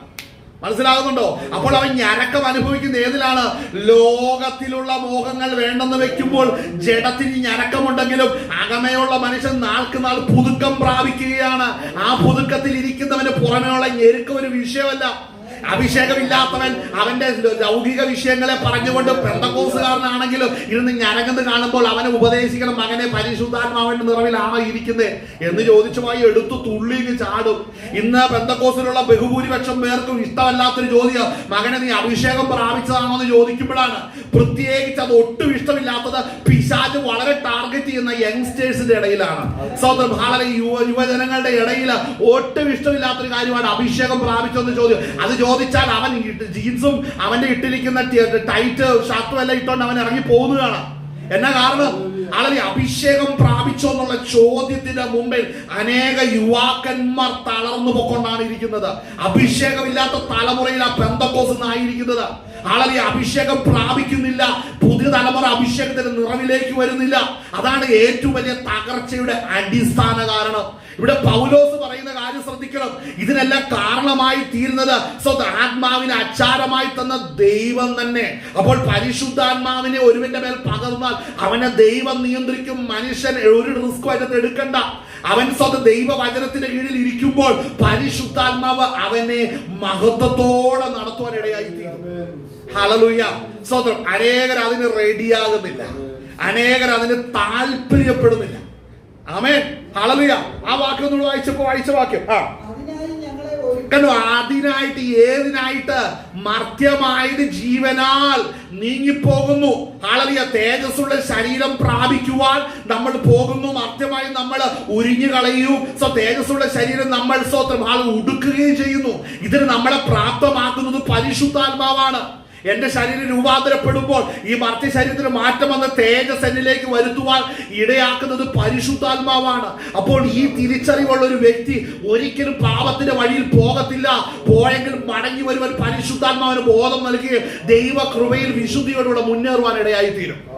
ആമേൻ. ഈ അനുഭവമാണ് ഇന്ന് അനേകർക്ക് നഷ്ടമായിക്കൊണ്ടിരിക്കുന്നത്. ഇന്ന് സഭകളുടെ അകത്തെ പ്രശ്നത്തിന്റെ പ്രധാന കാരണം അഭിഷേകം ഇല്ലാത്തതാണ്. അനേക സംഘടനയ്ക്കകത്ത് ഫൈറ്റിന് കാരണം അഭിഷേകം ഇല്ലാത്തത് കൊണ്ടാണ്. സഭയ്ക്കകത്തെ രാഷ്ട്രീയ കളിയുടെ പിന്നിലെ കാരണം അഭിഷേകം ഇല്ലാത്തത് കൊണ്ടാണ്. അഭിഷേകമുള്ള ഒരു ദൈവമായി തന്നെ ദൈവം ആ വഷളത്തരത്തിലേക്ക് വിടത്തില്ല. മനസ്സിലാക്കണം. അവിടെ കലക്കമുണ്ടായി പല വിധത്തിൽ രാഷ്ട്രീയം കളിച്ച് സഹോദരന്മാരുടെ ഇടയിൽ കലക്കം വന്നു കഴിഞ്ഞാൽ പരിശുദ്ധാത്മാവ് ഉറപ്പായിട്ട് അവരെ അതിന്റെ അടുകിൽ നിന്ന് വലിച്ചു പുറത്തിറക്കുകയുള്ളൂ. അപ്പോൾ ചോദിക്കുന്ന ഒരു ചോദ്യമുണ്ട്, നേതാക്കന്മാര് തന്നെയാണല്ലോ, പാസ്റ്റർമാര് തന്നെയാണല്ലോ രാഷ്ട്രീയ കളിയും ബഹളവും ശണ്ടയും അടിപിടിയായിട്ട് നടക്കുന്നത്. അതിന് മറ്റൊരാത്മാവിനെ ദൈവം ഒരുക്കിയിട്ടുണ്ട്. ഇതൊക്കെ ചെയ്യാനും പുൽപ്പിറ്റേ കയറി നിൽക്കാനും മറ്റൊരാത്മാവിനെ നിയോഗിച്ചിട്ടുണ്ട്. ആ ആത്മാവിനാലാണ് ഇന്ന് പല സംഘടനകളും നിയന്ത്രിക്കപ്പെട്ടുകൊണ്ടിരിക്കുന്നത്. അതുകൊണ്ട് പരിശുദ്ധാത്മാവിനോട് ഇടയുമില്ല. പരിശുദ്ധാത്മാവ് ഉള്ളിടത്ത് നീതിയും സമാധാനവും പരിശുദ്ധാത്മാവിൽ സന്തോഷവുമാണ്. അവിടെ കലക്കവോ ശാഠ്യമോ അടിപിടിയോ ഇലക്ഷനോ ഒന്നും അവിടെ കാണത്തില്ല. മനസ്സിലാകുന്നുണ്ടോ? ഹല്ലേലൂയ.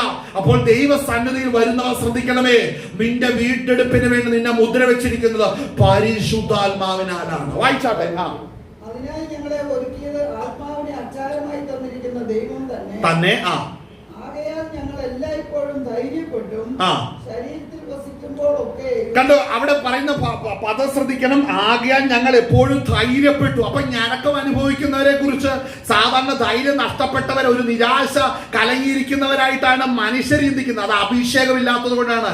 സ്തോത്രം. ഹല്ലേലൂയ. ആത്മാവ് നമ്മളിൽ വന്നാൽ അവർ ജയാളികളെ പോലെയാണ് സ്റ്റെപ്പുകളെ വെക്കുന്നത്. ആമേൻ. അങ്ങനെ ജയാളികളെ പോലെ സ്റ്റെപ്പ് വയ്ക്കുവാൻ ദൈവം ഇടയാക്കുന്നത് അവരിൽ പകർന്നിരിക്കുന്ന അഭിഷേകം തന്നെയാണ്. ആമേൻ. നമ്മളിൽ പകരപ്പെട്ട അഭിഷേകം എന്താണ് ചെയ്യുന്നത്? നമ്മെ അസാധാരണമായ റൂട്ടുകളിൽ ചെല്ലുമ്പോൾ ദൈവത്തിന്റെ ആത്മാവ് നമ്മുടെ കാലടികളെ അതിന് മീതെ വിശ്വാസത്താൽ വെക്കുവാൻ ഇടയാക്കും. ആമേൻ. അവിടെ ഒന്നും കണ്ടുകൊണ്ടല്ല, ഒരു സാധ്യതയില്ല. ഇന്നെന്നുകൊണ്ട് ഈ തലമുറയിൽ പലരും ദൈവവേലക്കിറങ്ങാത്തത്. സ്തോത്രം. ഹല്ലേലൂയ. അവർ കോമ്പറ്റീഷൻ വേൾഡിലാണ്. ദൈവത്തിന് വേണ്ടി നിൽക്കാനൊന്നും പറ്റത്തില്ല. VBS കൊണ്ടും യൂത്ത് മൂവ്മെന്റ് കൊണ്ടും മാത്രം നിൽക്കുന്ന വിശ്വാസം ഇന്ന് പലർക്കും ഉള്ളൂ. അത് കഴിഞ്ഞ് സ്തോത്രം പലയിടത്തും കാണുന്നത് പോലെ പല ദുഷ്പ്രവർത്തികൾക്കും പാപവഴികൾക്കും തിരിഞ്ഞ് ദൈവത്തിന് വേണ്ടി നിൽക്കുന്നു എന്നൊക്കെ പറഞ്ഞ് മനുഷ്യരെ ബോധിപ്പിച്ച് നടക്കാം. പക്ഷേ ദൈവം എത്ര എണ്ണത്തെ കണ്ടിട്ടുണ്ടെന്നുള്ളത് കണ്ടറിയേണ്ട കാര്യമാണ്. വായിച്ചാട്ടെ, തുടർന്ന് വായിച്ചേ. കണ്ടോ, ഞങ്ങൾ എല്ലായ്പ്പോഴും ധൈര്യപ്പെട്ടു. നമുക്ക് ധൈര്യമുണ്ടോ? നമ്മുടെ കാര്യങ്ങളിൽ നമുക്ക് ധൈര്യമുണ്ടോ? ദൈവരായിട്ട് പോകുമെന്നുള്ള ധൈര്യമുണ്ടോ? ചിലർക്ക് ഈ വചനം അറിയാൻ മേലാത്തതുകൊണ്ട് ഭയങ്കര ധൈര്യമാണ്. കൊച്ചു കുഞ്ഞുങ്ങളെയൊക്കെ കയ്യിലെടുത്തിട്ട് അവരോട് ചോദിച്ചാൽ അവരെല്ലാത്തിനെ കുറിച്ച് ഭയങ്കര കോൺഫിഡന്റ് ആയിട്ട് സംസാരിക്കും. കാരണം എന്നാണെന്നറിയാമോ? അവർ മറ്റൊരുവന്റെ കൈക്കീഴിലാണ് ഇരിക്കുന്നത്. പിന്നെ ചോദിക്കുന്ന കാര്യങ്ങളെ കുറിച്ച് കൊച്ചിന് ഒരു ബോധ്യവും ഉണ്ടാകത്തില്ല. അതുകൊണ്ട് ഭയങ്കര ധൈര്യമാണ്. അതുകൊണ്ട് ആ കുഞ്ഞിനെയും കൊണ്ട് പോയി ഒരു ട്രെയിൻ ഓടിക്കാൻ ചെന്നാൽ സമ്മതിക്കുമോ? ഒരു കാർ ഓടിക്കാൻ ചെന്ന് സമ്മതിക്കുമോ? ഒരു ബൈക്ക് ഓടിക്കാൻ ചെന്ന് സമ്മതിക്കുമോ? അതിന് നിബന്ധനകൾ വേറെയുണ്ട്, പ്രായപരിധിയുണ്ട്. പ്രായപരിധിയും നിബന്ധനകളും അറിയുന്ന ഒരു വ്യക്തിക്ക് മാത്രമേ ആ കാര്യങ്ങൾ ചെയ്യാൻ കഴിയത്തുള്ളൂ. അങ്ങനെയാണെങ്കിൽ തിരുവെടുത്തറിയാത്ത ജനത്തിന്റെ ധൈര്യമൊക്കെ ആസ്ഥാനത്താണെന്ന് അടിവരയിട്ടെന്ന് പലതരം പറയുകയാണ്. വായിച്ചാട്ടെ. ശരീരത്തിൽ വസിക്കുമ്പോഴൊക്കെയും കർത്താവിനോട് അകന്ന് പരദേശികളായിരിക്കുന്നു എന്ന് അറിയുന്നു. കാഴ്ചയാലല്ല വിശ്വാസത്താലത്രേ ഞങ്ങൾ നടക്കുന്നത്. ശ്രദ്ധിക്കണം, ഞങ്ങൾ കാഴ്ചയാലല്ല, ഇത് വിശ്വാസത്താലാണ് ഞങ്ങൾ നടക്കുന്നത്. എത്ര പേർക്ക് പറയാൻ പറ്റും? കാഴ്ചയാലല്ല. ചിലർ കാഴ്ചയാലാണ് നടക്കുന്നത്.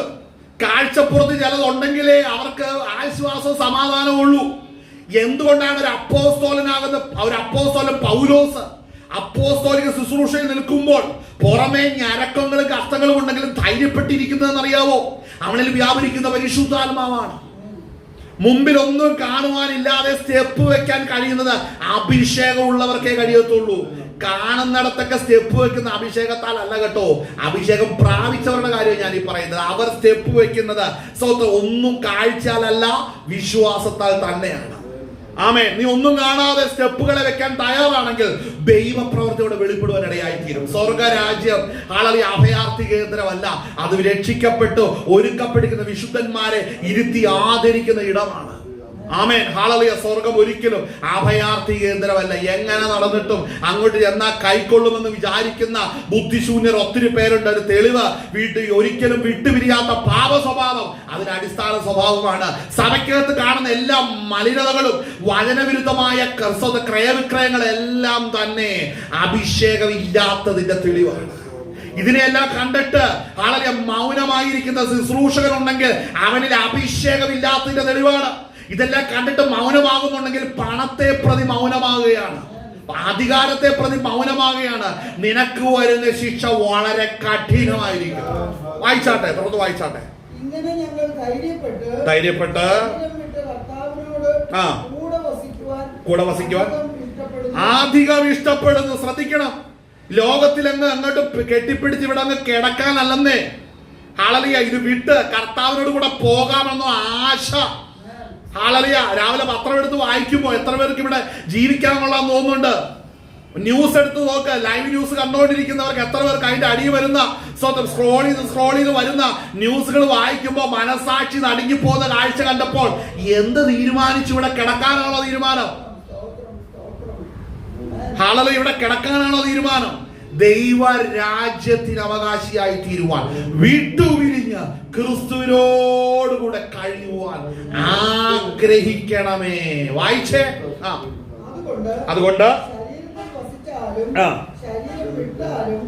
ഞങ്ങൾ അവനിൽ 6-ാം വാക്യം ഒന്ന് വായിച്ചേ.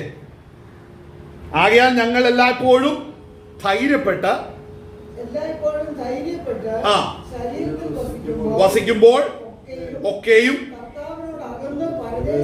കാരണം ഞാൻ മനസ്സിലാക്കണം, നമ്മൾ രാവിലെ എഴുന്നേറ്റ് നമ്മൾ കിടക്കയിൽ ഇരിക്കുമ്പോ അവിടെ ഇരുന്ന് പ്രാർത്ഥന സ്തോത്രം ചെയ്തുകൊണ്ടിരിക്കുമ്പോൾ ചിന്തിക്കണം, ഞാൻ എൻ്റെ കർത്താവിന്റെ അടുക്കൽ ഇന്ന് ചെന്നില്ല, ഇന്നലെ രാത്രി ചെന്നില്ല. മനസ്സിലാകുന്നുണ്ടോ? ഇന്ന് പകൽ നേരം ഞാൻ യാത്ര ചെയ്യുമ്പോൾ ചിലപ്പോ കർത്താവിനോട് കൂടെ ഞാൻ ചേരുമായിരിക്കും. ആമേൻ, ഹല്ലേലൂയ. സ്തോത്രം. വൈകിട്ട് കിടക്കാൻ ചെല്ലുമ്പോൾ പറഞ്ഞു, ഇന്ന് പകൽ ഞാൻ സ്തോത്രം യാത്ര ചെയ്തു, ഇന്നും ഞാൻ കർത്താവിൽ നിന്ന് അകന്ന് പരദേശിയായിരിക്കുകയാണ്. ഈ പ്രത്യാശയോടുകൂടെയാണോ നടക്കുന്നത്? ചിലത് രാവിലെ കിടക്കുന്നത് ചാടി എഴുന്നേക്കുന്നത്, ഫോൺ തപ്പിക്കൊണ്ട് ഇറങ്ങുന്നത്. എത്ര പേര് മെസ്സേജ് വിട്ടു, എത്ര പേർക്ക് മെസ്സേജ് കൊടുക്കാണ്. ഇന്നലെ പറഞ്ഞ ഇട്ട കമന്റിനൊക്കെ അതിന് റിപ്ലൈ വന്നോ? ഞാൻ ഇന്നലെ കൊടുത്തുവിട്ട കാര്യങ്ങൾക്കൊക്കെ ഓർഡറുകൾക്കൊക്കെ റിപ്ലൈ വന്നോ? മനസ്സിലാക്കണേ, ഇങ്ങനെ ചിലർ എഴുന്നേക്കുന്നതും പോകുന്നതും. ചിലർ രാവിലെ എഴുന്നേക്കുന്നതേ അടുക്കളയിലേക്കാണ് ചാടുന്നത്. കാര്യം എന്താ? ആമാശം എങ്ങനെയും നിറയ്ക്കണം, ഇതാണ് ചിലരുടെ ലക്ഷ്യം. വേറെ ചിലരാടെ ജോലിക്കും കാര്യങ്ങൾക്ക് പോകണം. സഭയിൽ ചെന്നാലോ ഇതേ പറയുള്ളൂ, അയ്യോ അവരുടെ ജോലി ഭയങ്കരമാകട്ടോ, നീ എന്തിനാണ് ഈ വേല ചെയ്യുന്നത്? എന്തിനാ ഈ പണി ചെയ്ത്? വേറെ വല്ല പണിക്കും പോകാൻ മേലെ. ശ്രദ്ധിക്കണമേ, ഇത് പറയുമ്പോൾ ശ്രദ്ധിക്കണമേ. ഒരു മനുഷ്യനെ ക്രിസ്തുവിൽ തികഞ്ഞവനാക്കി തീർക്കാനാണ് ഈ പദ്ധതിയിൽ എത്തിച്ചിരിക്കുന്നതെങ്കിൽ അത് ചെയ്യുന്നുണ്ടെങ്കിൽ സ്വതന്ത്രം മനസ്സിലാക്കണം, ദൈവസന്നിധിയിൽ നീ ഏറ്റവും ചെറിയവൻ തന്നെയാണ്. നിന്റെ സംഘടനയിൽ നീ ഏറ്റവും വലിയവനായിരിക്കും, പക്ഷെ ദൈവസന്നിധിയിൽ നീ ഏറ്റവും ചെറിയവനാണ്. നീ പറയേണ്ടത് പറയുന്നില്ലെങ്കിൽ നീ ദൈവസന്നിധിയിൽ കുറ്റക്കാരൻ തന്നെയാണ്. വായിച്ചാട്ടെ. ധൈര്യപ്പെട്ട് ശരീരത്തിൽ വസിക്കുമ്പോൾ ഒക്കെയും എന്ന് അറിയുന്നു. അറിയണം, അറിഞ്ഞേ തീരുകയുള്ളൂ. വായിച്ചോ. കാഴ്ചയാലല്ല നടക്കുന്നത്.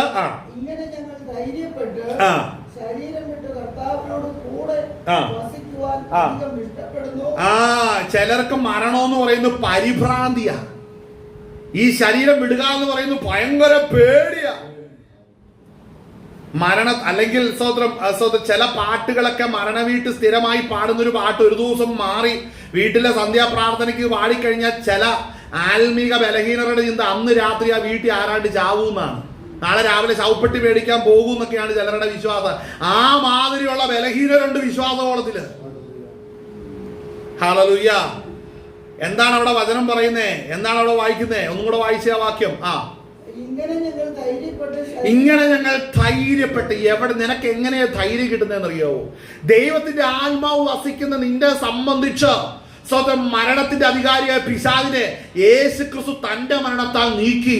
അങ്ങനെ അവൻ മരണത്തെയും പാതാളത്തെയും ജയിച്ചവൻ സ്വർഗത്തിൽ ചെന്ന് വാഗ്ദത്തം ചെയ്ത പരിശുദ്ധാത്മാവ് എന്നിൽ വസിക്കുന്നെങ്കിൽ മനസ്സിലാക്കണമേ, ഈ ശരീരത്തോട് പോരാടുന്ന മരണത്തിന്റെ ശക്തികൾ നിന്നെ തൊടുകയില്ല. കാര്യം നീ മരണത്തിന്റെയും പാതാളത്തെയും ജയിച്ചവനോട് കൂടെ നീ വീണ്ടും ജനിച്ചിരിക്കുകയാണ്. നീ അവനോട് കൂടെ ചേർക്കപ്പെട്ടിരിക്കുകയാണ്. അതുകൊണ്ട് ആ ഭാരങ്ങളും ഭയങ്ങളും നിന്നെ തൊടുകയില്ലെന്നുള്ള ആ അടിസ്ഥാനത്തിലാണെന്ന് ഓർക്കണം ഒരു ഭക്തനെ സ്വർഗം നിലനിർത്തിയിരിക്കുന്നത്. ആ തിരിച്ചറിവുള്ളവന് ഒന്നിനാലും ഭയമില്ലെന്നേ, ഒന്നിനാലും ഭയമില്ല. ചിലരെ ശവപ്പെട്ടി വിൽക്കുന്ന കടയുടെ ഫ്രണ്ടിൽ കൊണ്ട് ഒരു 10 മിനിറ്റ് നിന്നാൽ ചിലർക്ക് പേടിയും വിറയും തുടങ്ങും. നമ്മളെ വഴിയിലൊക്കെ വണ്ടി ഓടിച്ചുകൊണ്ട് പോവുകയാണെങ്കിൽ ആംബുലൻസ് ലൈറ്റ് ഇട്ട് വരുന്ന കണ്ട എല്ലാവരും ഒതുക്കി കൊടുക്കും, ശരിയാണ്, വണ്ടി കയറി പോകാൻ. പക്ഷേ ചിലർക്ക് പിന്നെ അതിന്റെ പുറകെ പോകാൻ പേടിയാ. ബോഡി കൊണ്ടുപോവുകയാണെങ്കിൽ പോവില്ല. അല്ല ഇച്ചിരി കൂടെ പെട്ടെന്ന് പറഞ്ഞ സെമിത്തേരിയുടെ അടുത്തുകൂടെ പോകുമ്പോൾ സ്പീഡ് കൂടുതലാ വണ്ടിക്ക്, അല്ലേ? ആളല്ല, ഞാൻ പറയുന്ന എല്ലാ സെമിത്തേരിയുടെ ഫ്രണ്ടില് വലിയ ഹമ്പ് ഉണ്ടാക്കി വെക്കണം. ഒരു 4-5 ഹമ്പ് അവിടെ ഉണ്ടാക്കി വെച്ചിട്ട് അതിന്റെ അപ്പുറത്ത് ഇന്ന് ഞാൻ നാളെ നീ എന്നും കൂടെ എഴുതി വെക്കണം. കത്തോലിക്കർ എഴുതി വെക്കുന്നുണ്ട്, ഇതുപോലെ എഴുതി വെക്കണം. അങ്ങനെയെങ്കിലും ചിലരുടെ കണ്ണു തോർക്കണം. എന്താ കാര്യം? അവിടെ വന്ന് ഇച്ചിരി എന്നൊരു വെയിറ്റ്, അവിടെ വരുമ്പോ കാല് കൊടുക്കണ്ട, അവിടെ നിന്ന് പതുക്കെ വെയിറ്റ് ചെയ്ത് പോയാൽ മതി. ഹല്ലേലൂയ. എന്റെ ഒരു ആഗ്രഹമാണ് ഞാൻ ഈ പറഞ്ഞത്. ഹല്ലേലൂയ, സ്തോത്രം. ഹല്ലേലൂയ. ആ വാക്യം ഒന്ന് വായിച്ചേ. അതുകൊണ്ട് ശരീരത്തിൽ വസിച്ചാലും ശരീരം വിട്ടാലും ഞങ്ങൾ അവനെ പ്രസാദിപ്പിക്കുന്നവർ ആകുവാൻ അഭിമാനിക്കുന്നു. കണ്ടോ, ഞങ്ങൾ അവനെ പ്രസാദിപ്പിക്കുവാൻ ആഗ്രഹിക്കുന്നു. ഞങ്ങൾ അതില് അഭിമാനിക്കുന്നു. കണ്ടോ, അഭിമാനമുണ്ടോ?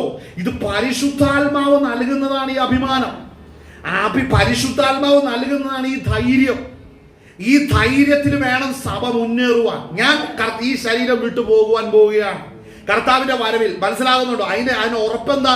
പരിശുദ്ധാത്മാവ് എന്നെ ഒരുക്കിക്കൊണ്ടിരിക്കുകയാണ്. ഈ ഒരുക്കം പൂർണ്ണമാകുമ്പോൾ പരിശുദ്ധാത്മാവ് സഭയെ ഒരുക്കി കഴിയുമ്പോൾ കൊണ്ടുപോകും, കാഹളം ഒരുക്കും. പരിശുദ്ധാത്മാവെ കാന്ത റെഡിയായിരിക്കുകയാണ്. ആളെ കാന്തൻ സ്വന്തം മധ്യാകാശത്തിൽ വരും. ഹാളലിയ സ്തോത്രം. ഹാളലിയ പരിശുദ്ധാത്മ കാര്യസ്ഥൻ കാന്തയുമായി ഹാളലിയ സ്വന്തം മധ്യാകാശത്തിൽ അവിടെ വേളി കഴിക്കുകയാണ്.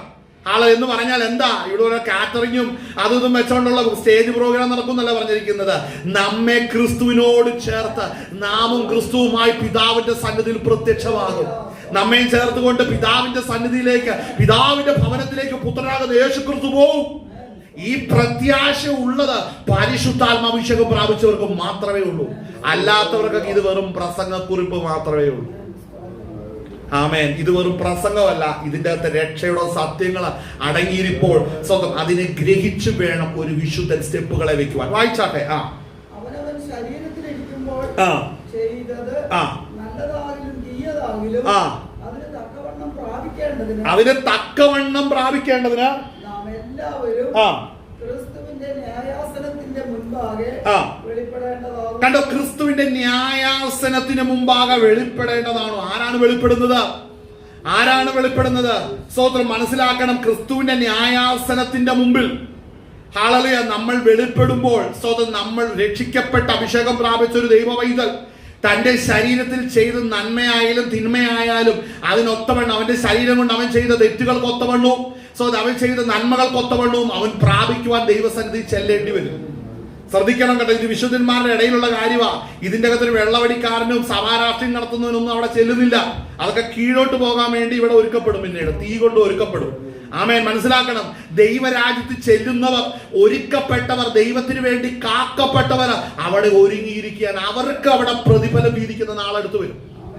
അങ്ങനെ അവിടെ വചനം പറഞ്ഞു, അവിടെ വായിക്കുന്നതാണ്, അതിന് തക്കവണ്ണം പ്രാപിക്കേണ്ടതിന് നാം എല്ലാവരും ക്രിസ്തുവിന്റെ ന്യായാസനത്തിന് മുമ്പാകെ വെളിപ്പെടേണ്ടതാകുന്നു. ക്രിസ്തുവിന്റെ ന്യായാസനത്തിന് മുമ്പാകെ വെളിപ്പെടേണ്ടതാകുന്നു. വായിച്ചാട്ടെ അടുത്തത്.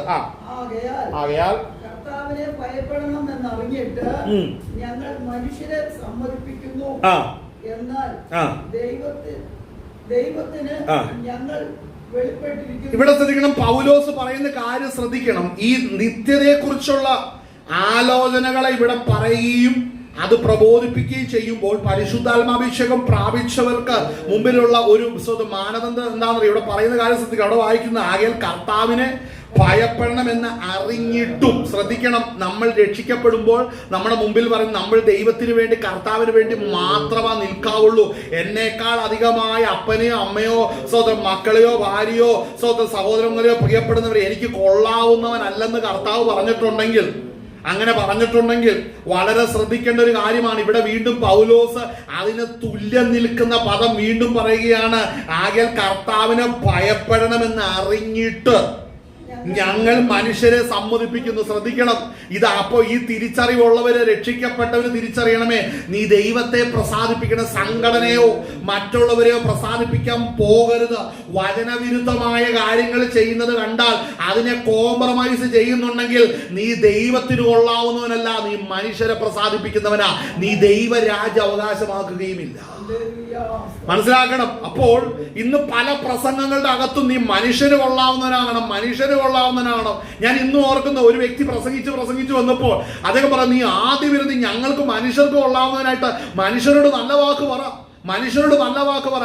മനസ്സിലാക്കണമേ, ദൈവാത്മാവിൽ നിറയപ്പെട്ട് അവനെ ദൈവരാജ്യത്തിന് വേണ്ടി ഒരുക്കാനാ വെച്ചിരിക്കുന്നത്. അപ്പൊ ചോദിക്കുന്ന ഒരു കാര്യമുണ്ട്, ഇവനൊക്കെ നന്നാകട്ടെ. ഞാൻ അവൻ സഭയാന്ന് ആരാ പറഞ്ഞേ? കണ്ടടത്തൊക്കെ കിടന്നതിനെയൊക്കെ വലിച്ചു കയറ്റിക്കൊണ്ടുവന്ന് സ്നാനപ്പെടുത്തി അവൻ സഭയാവുമോ? മനസ്സിലാക്കണം, പരിശുദ്ധാത്മാവ് വസിക്കണം. ഹല്ലേലൂയ, പരിശുദ്ധാത്മാവ് വസിക്കണം. ഹല്ലേലൂയ. അപ്പോൾ ദൈവസന്നിധിയിൽ ഈ തിരിച്ചറിവുണ്ടാകണം. രക്ഷിക്കപ്പെട്ട ദൈവത്തെ പ്രസാദിപ്പിക്കാവുള്ളൂ. ചിലർക്ക് ഇന്നും ജീവിതത്തിൽ പരാജയത, മനുഷ്യരെ പ്രസാദിപ്പിച്ചുകൊണ്ടിരിക്കും, മനുഷ്യരെ ബോധിപ്പിച്ചുകൊണ്ടിരിക്കും. മകനെ, നിന്റെ നിത്യതയെ കുറിച്ച് തിരിച്ചറിവുണ്ടെങ്കിൽ നീ മനുഷ്യരെ പ്രസാദിപ്പിക്കാൻ പോകുകയില്ല. നിന്റെ വാക്കുകൾ വളരെ ശ്രദ്ധിക്കണം. ആമേൻ. വായിച്ചേ അടുത്ത്. സമ്മതിപ്പിക്കുന്നു.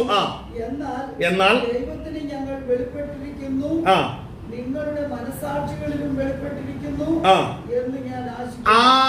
അപ്പോ ദൈവത്തെ പ്രസാദിപ്പിക്കുന്നവർക്ക് ഇവിടെ പൗലോസ് പറയുന്ന കാര്യം, ഞങ്ങൾ എന്നാൽ ദൈവത്തിന് ഞങ്ങൾ വെളിപ്പെട്ടിരിക്കുന്നു. ശ്രദ്ധിക്കണം, അഭിഷേകം പ്രാപിച്ച ദൈവ പൈതൽ ദൈവത്തിനാണ് വെളിപ്പെട്ടിരിക്കുന്നത്.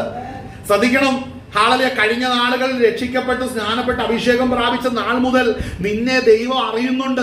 ഞാൻ ദൈവത്തെ അറിഞ്ഞാൽ ദൈവം എന്നെ അറിയുന്നുണ്ട്. ശ്രദ്ധിക്കണം, കർത്താവ് എന്നെ അറിയുന്നുണ്ട്. കാര്യം ഞാൻ പ്രത്യക്ഷമായിരിക്കുന്നത് കർത്താവിന്റെ മുമ്പിലാണ്. കർത്താവിന് മുമ്പിൽ നിന്ന് എനിക്ക് ഓടി മറയാൻ കഴിയത്തില്ല, ഒളിക്കാൻ കഴിയത്തില്ല. നീ മനുഷ്യരോട് രഹസ്യത്തിൽ കാര്യങ്ങൾ ചെയ്യുകയും മറച്ചു ഒളിച്ച് ചെയ്യുകയും ചെയ്യുമ്പോൾ നിന്റെ ബുദ്ധി പറയും ദൈവം കാണുന്നില്ലെന്ന്. പക്ഷേ ദൈവം നിന്നെ കണ്ടുകൊണ്ടായിരിക്കുന്നത്, നീ എവിടെ പോയി ഒളിക്കുവാൻ? ഹല്ലേലൂയ. അപ്പൊ ചോദിക്കും, ഇത് എല്ലാവർക്കും ബാധകമാണോ? അല്ല.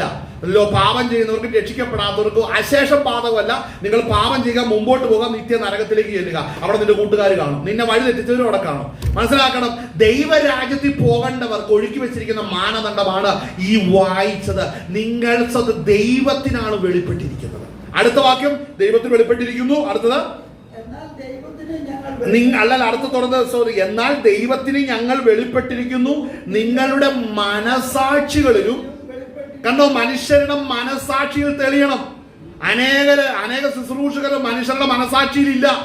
മനസാക്ഷിയിൽ കയറണമെങ്കിൽ സത്യം പ്രവർത്തിക്കണം. കേട്ടോ, ജീവിതത്തിൽ സത്യവും നീതിയും ഉണ്ടാകണം. അതിനകത്ത് കഷ്ടങ്ങളും കണ്ണുനീരും വേദനയും ഉണ്ടാകും. പക്ഷെ മറ്റുള്ളവരുടെ മനസാക്ഷിയിൽ നീ വെളിപ്പെടുന്നുണ്ടെങ്കിൽ തിരിച്ചറിയണമേ, നിനക്ക് ദൈവസന്നിധിയിൽ പ്രശംസിക്കുവാൻ ദൈവം വക തരികയാണ്.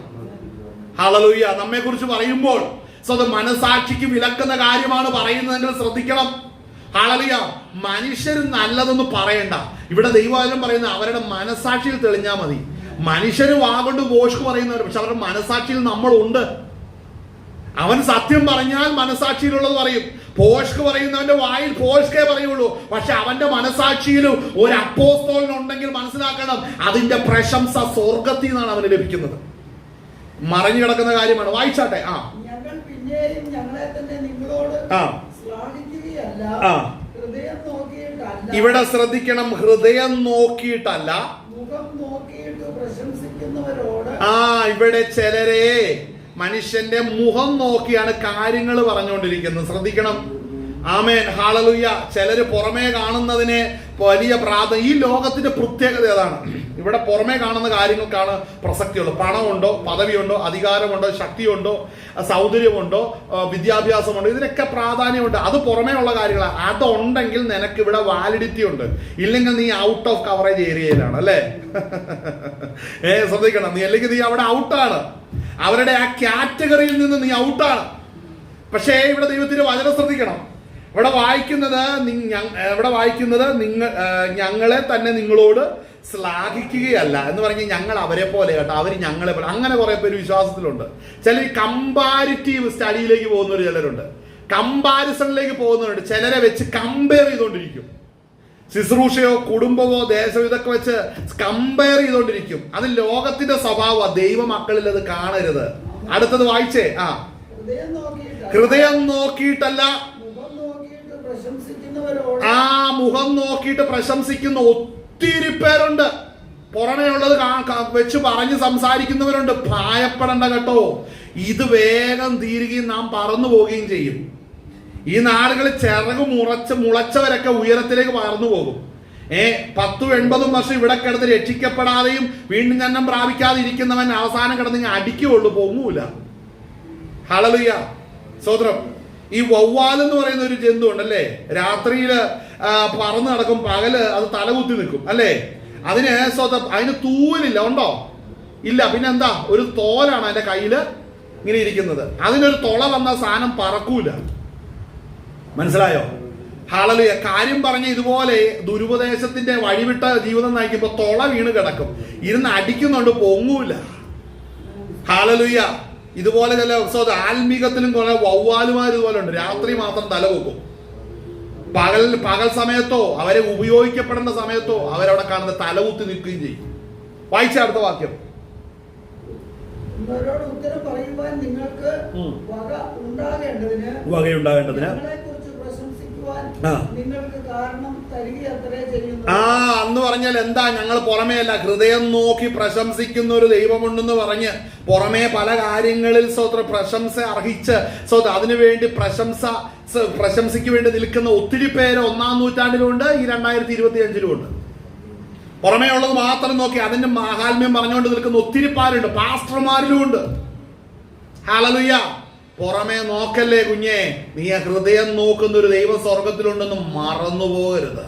പുറമേ എത്ര നല്ലതെന്ന് പറയുകയും അകത്ത് സ്വന്തം വെള്ള തേച്ച ശവക്കല്ലറുടെ അകത്ത് ചീഞ്ഞ് നാണുന്നത് പോലെ ചിലതുകൊണ്ട്, എന്നാൽ അകത്ത് നല്ലതായിരിക്കുന്നതിനെ പുറത്തു വരാതെ വണ്ണം പുറമേ സ്വത്രം പലതും പറഞ്ഞ് അവനെ സ്വത്രം നശിപ്പിക്കുകയും ചെയ്യുന്നവരുണ്ട് കേട്ടോ. അങ്ങനെയുണ്ട്.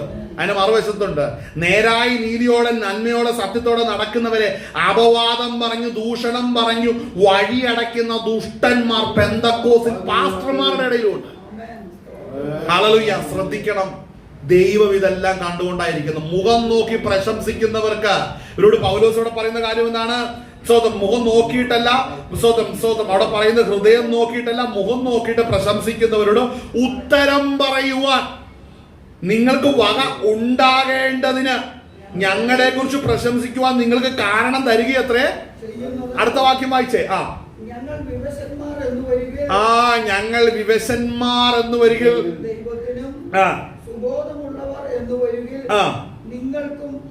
അതായത് ഈ വിവശന്മാരെന്ന് ഈ പദവിടെ പറയാനൊരു കാരണമുണ്ട്. ഇതേ കൊരിന്ത്യ ലേഖനത്തിന്റെ അകത്ത് പൗലോസിനെ കുറിച്ച് സ്തോത്രം ഹല്ലേലൂയ ഒരു കുറ്റം കൊരിന്ത്യ ജനത്തിന്റെ ഇടയിൽ കിടന്ന് കളിക്കുന്നുണ്ട്. ഹല്ലേലൂയ. അവിടെ വായിക്കുന്ന ഒരു കാര്യം നമുക്ക് വായിക്കാം. ഹല്ലേലൂയ. അതിന്റെ സ്തോത്രം അതിന്റെ സ്തോത്രം കൊരിന്ത്യ ലേഖനം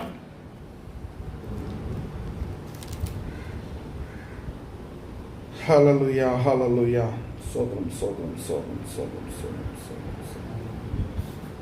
അതിന്റെ 10-ാം അധ്യായം, 2 കൊരിന്ത്യർ 10-ാം അധ്യായം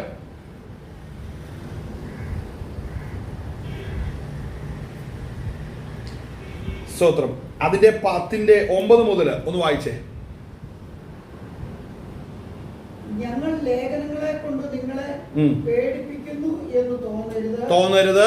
അവന്റെ ലേഖനങ്ങൾ ഘനവും ഊറ്റവും ഉള്ളവ തന്നെ, ശരീര സന്നിധിയോ ബലഹീനവും സന്നിധിയല്ല സന്നിധിയോ ശരീര സന്നിധിയോ ബലഹീനവും വാക്ക് നിന്ദ്യവും അത്രേ എന്നു ചിലർ പറയുന്നുവല്ലോ. അകലെയിരിക്കുമ്പോൾ ഞങ്ങൾ ലേഖനങ്ങളാൽ വാക്കിൽ എങ്ങനെയുള്ളവരോ അരികത്തിരിക്കുമ്പോൾ പ്രവൃത്തിയിലും അങ്ങനെയുള്ളവർ തന്നെ എന്ന് അങ്ങനത്തവൻ നിരൂപിക്കട്ടെ.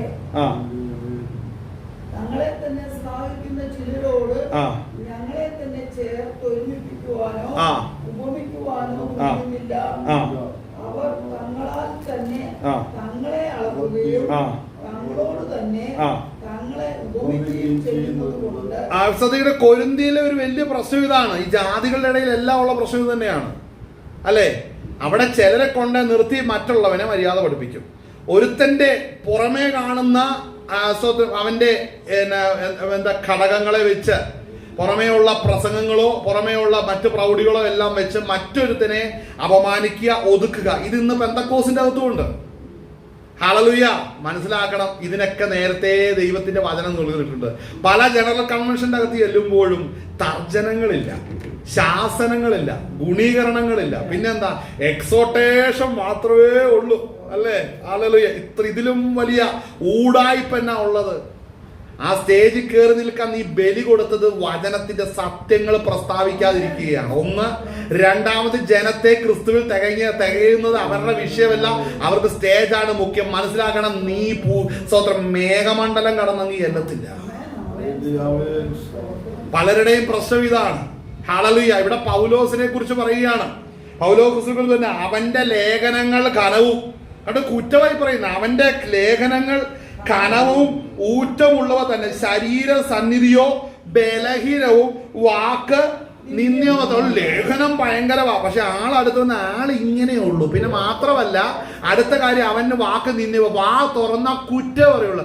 ലേഖനം നല്ലതാകട്ടോ, പക്ഷെ ഇങ്ങനെയുള്ളൂ, വാ തുറന്ന കുറ്റവാ. ശ്രദ്ധിക്കണേ, പൗലോസിനെ കുറിച്ച് പറഞ്ഞിട്ടുണ്ട് ഈ സ്വഭാവം. അപ്പോ ഇങ്ങനെയുള്ള കൊരിന്ത്യര് എവിടെ പോകത്തില്ല, സ്വർഗത്തിൽ പോകത്തില്ല. മനസ്സിലാക്കണം. അത് ശ്രദ്ധിക്കണം. പിന്നെ കൊരിന്തിലുള്ള അടുത്ത സ്വഭാവം ശ്രദ്ധിക്കണം. വായിച്ചേ, അടുത്ത വാക്യം വായിച്ചേ. അകലത്തിരിക്കുമ്പോൾ അകലെയിരിക്കുമ്പോൾ ഞങ്ങൾ ലേഖനങ്ങളാൽ വാക്കിൽ എങ്ങനെയുള്ളവരോ. അപ്പൊ പൗലോസ് പറയും, ഞാൻ ഈ ലേഖനം എഴുതി അങ്ങ് അയച്ചപ്പോൾ നിങ്ങൾ എന്നെ കുറിച്ച് കണ്ടൊരു രൂപമില്ല ഞാൻ എങ്ങനെയാണെന്ന്. അതെ, ആ ലേഖനത്തിൽ നിങ്ങൾ എങ്ങനെ ആളെ മനസ്സിലാക്കിയോ ആ വ്യക്തി തന്നെയായിരിക്കും കൊരിന്ത്യരെ അവിടെ വരുമ്പോൾ നിങ്ങൾ കാണാൻ പോകുന്നതെന്ന്. ഈ പ്രാഗൽഭ്യം നമുക്ക് വേണം. ദൂരത്ത് പ്രസംഗം കാണുമ്പോൾ നമ്മളെ കാണുന്നതല്ല, നേരിട്ട് ചെല്ലുമ്പോ ആ പ്രസംഗം വേറെ, ആള് വേറെ, അങ്ങനെ പോകുന്ന ഒത്തിരി പേരുണ്ട്.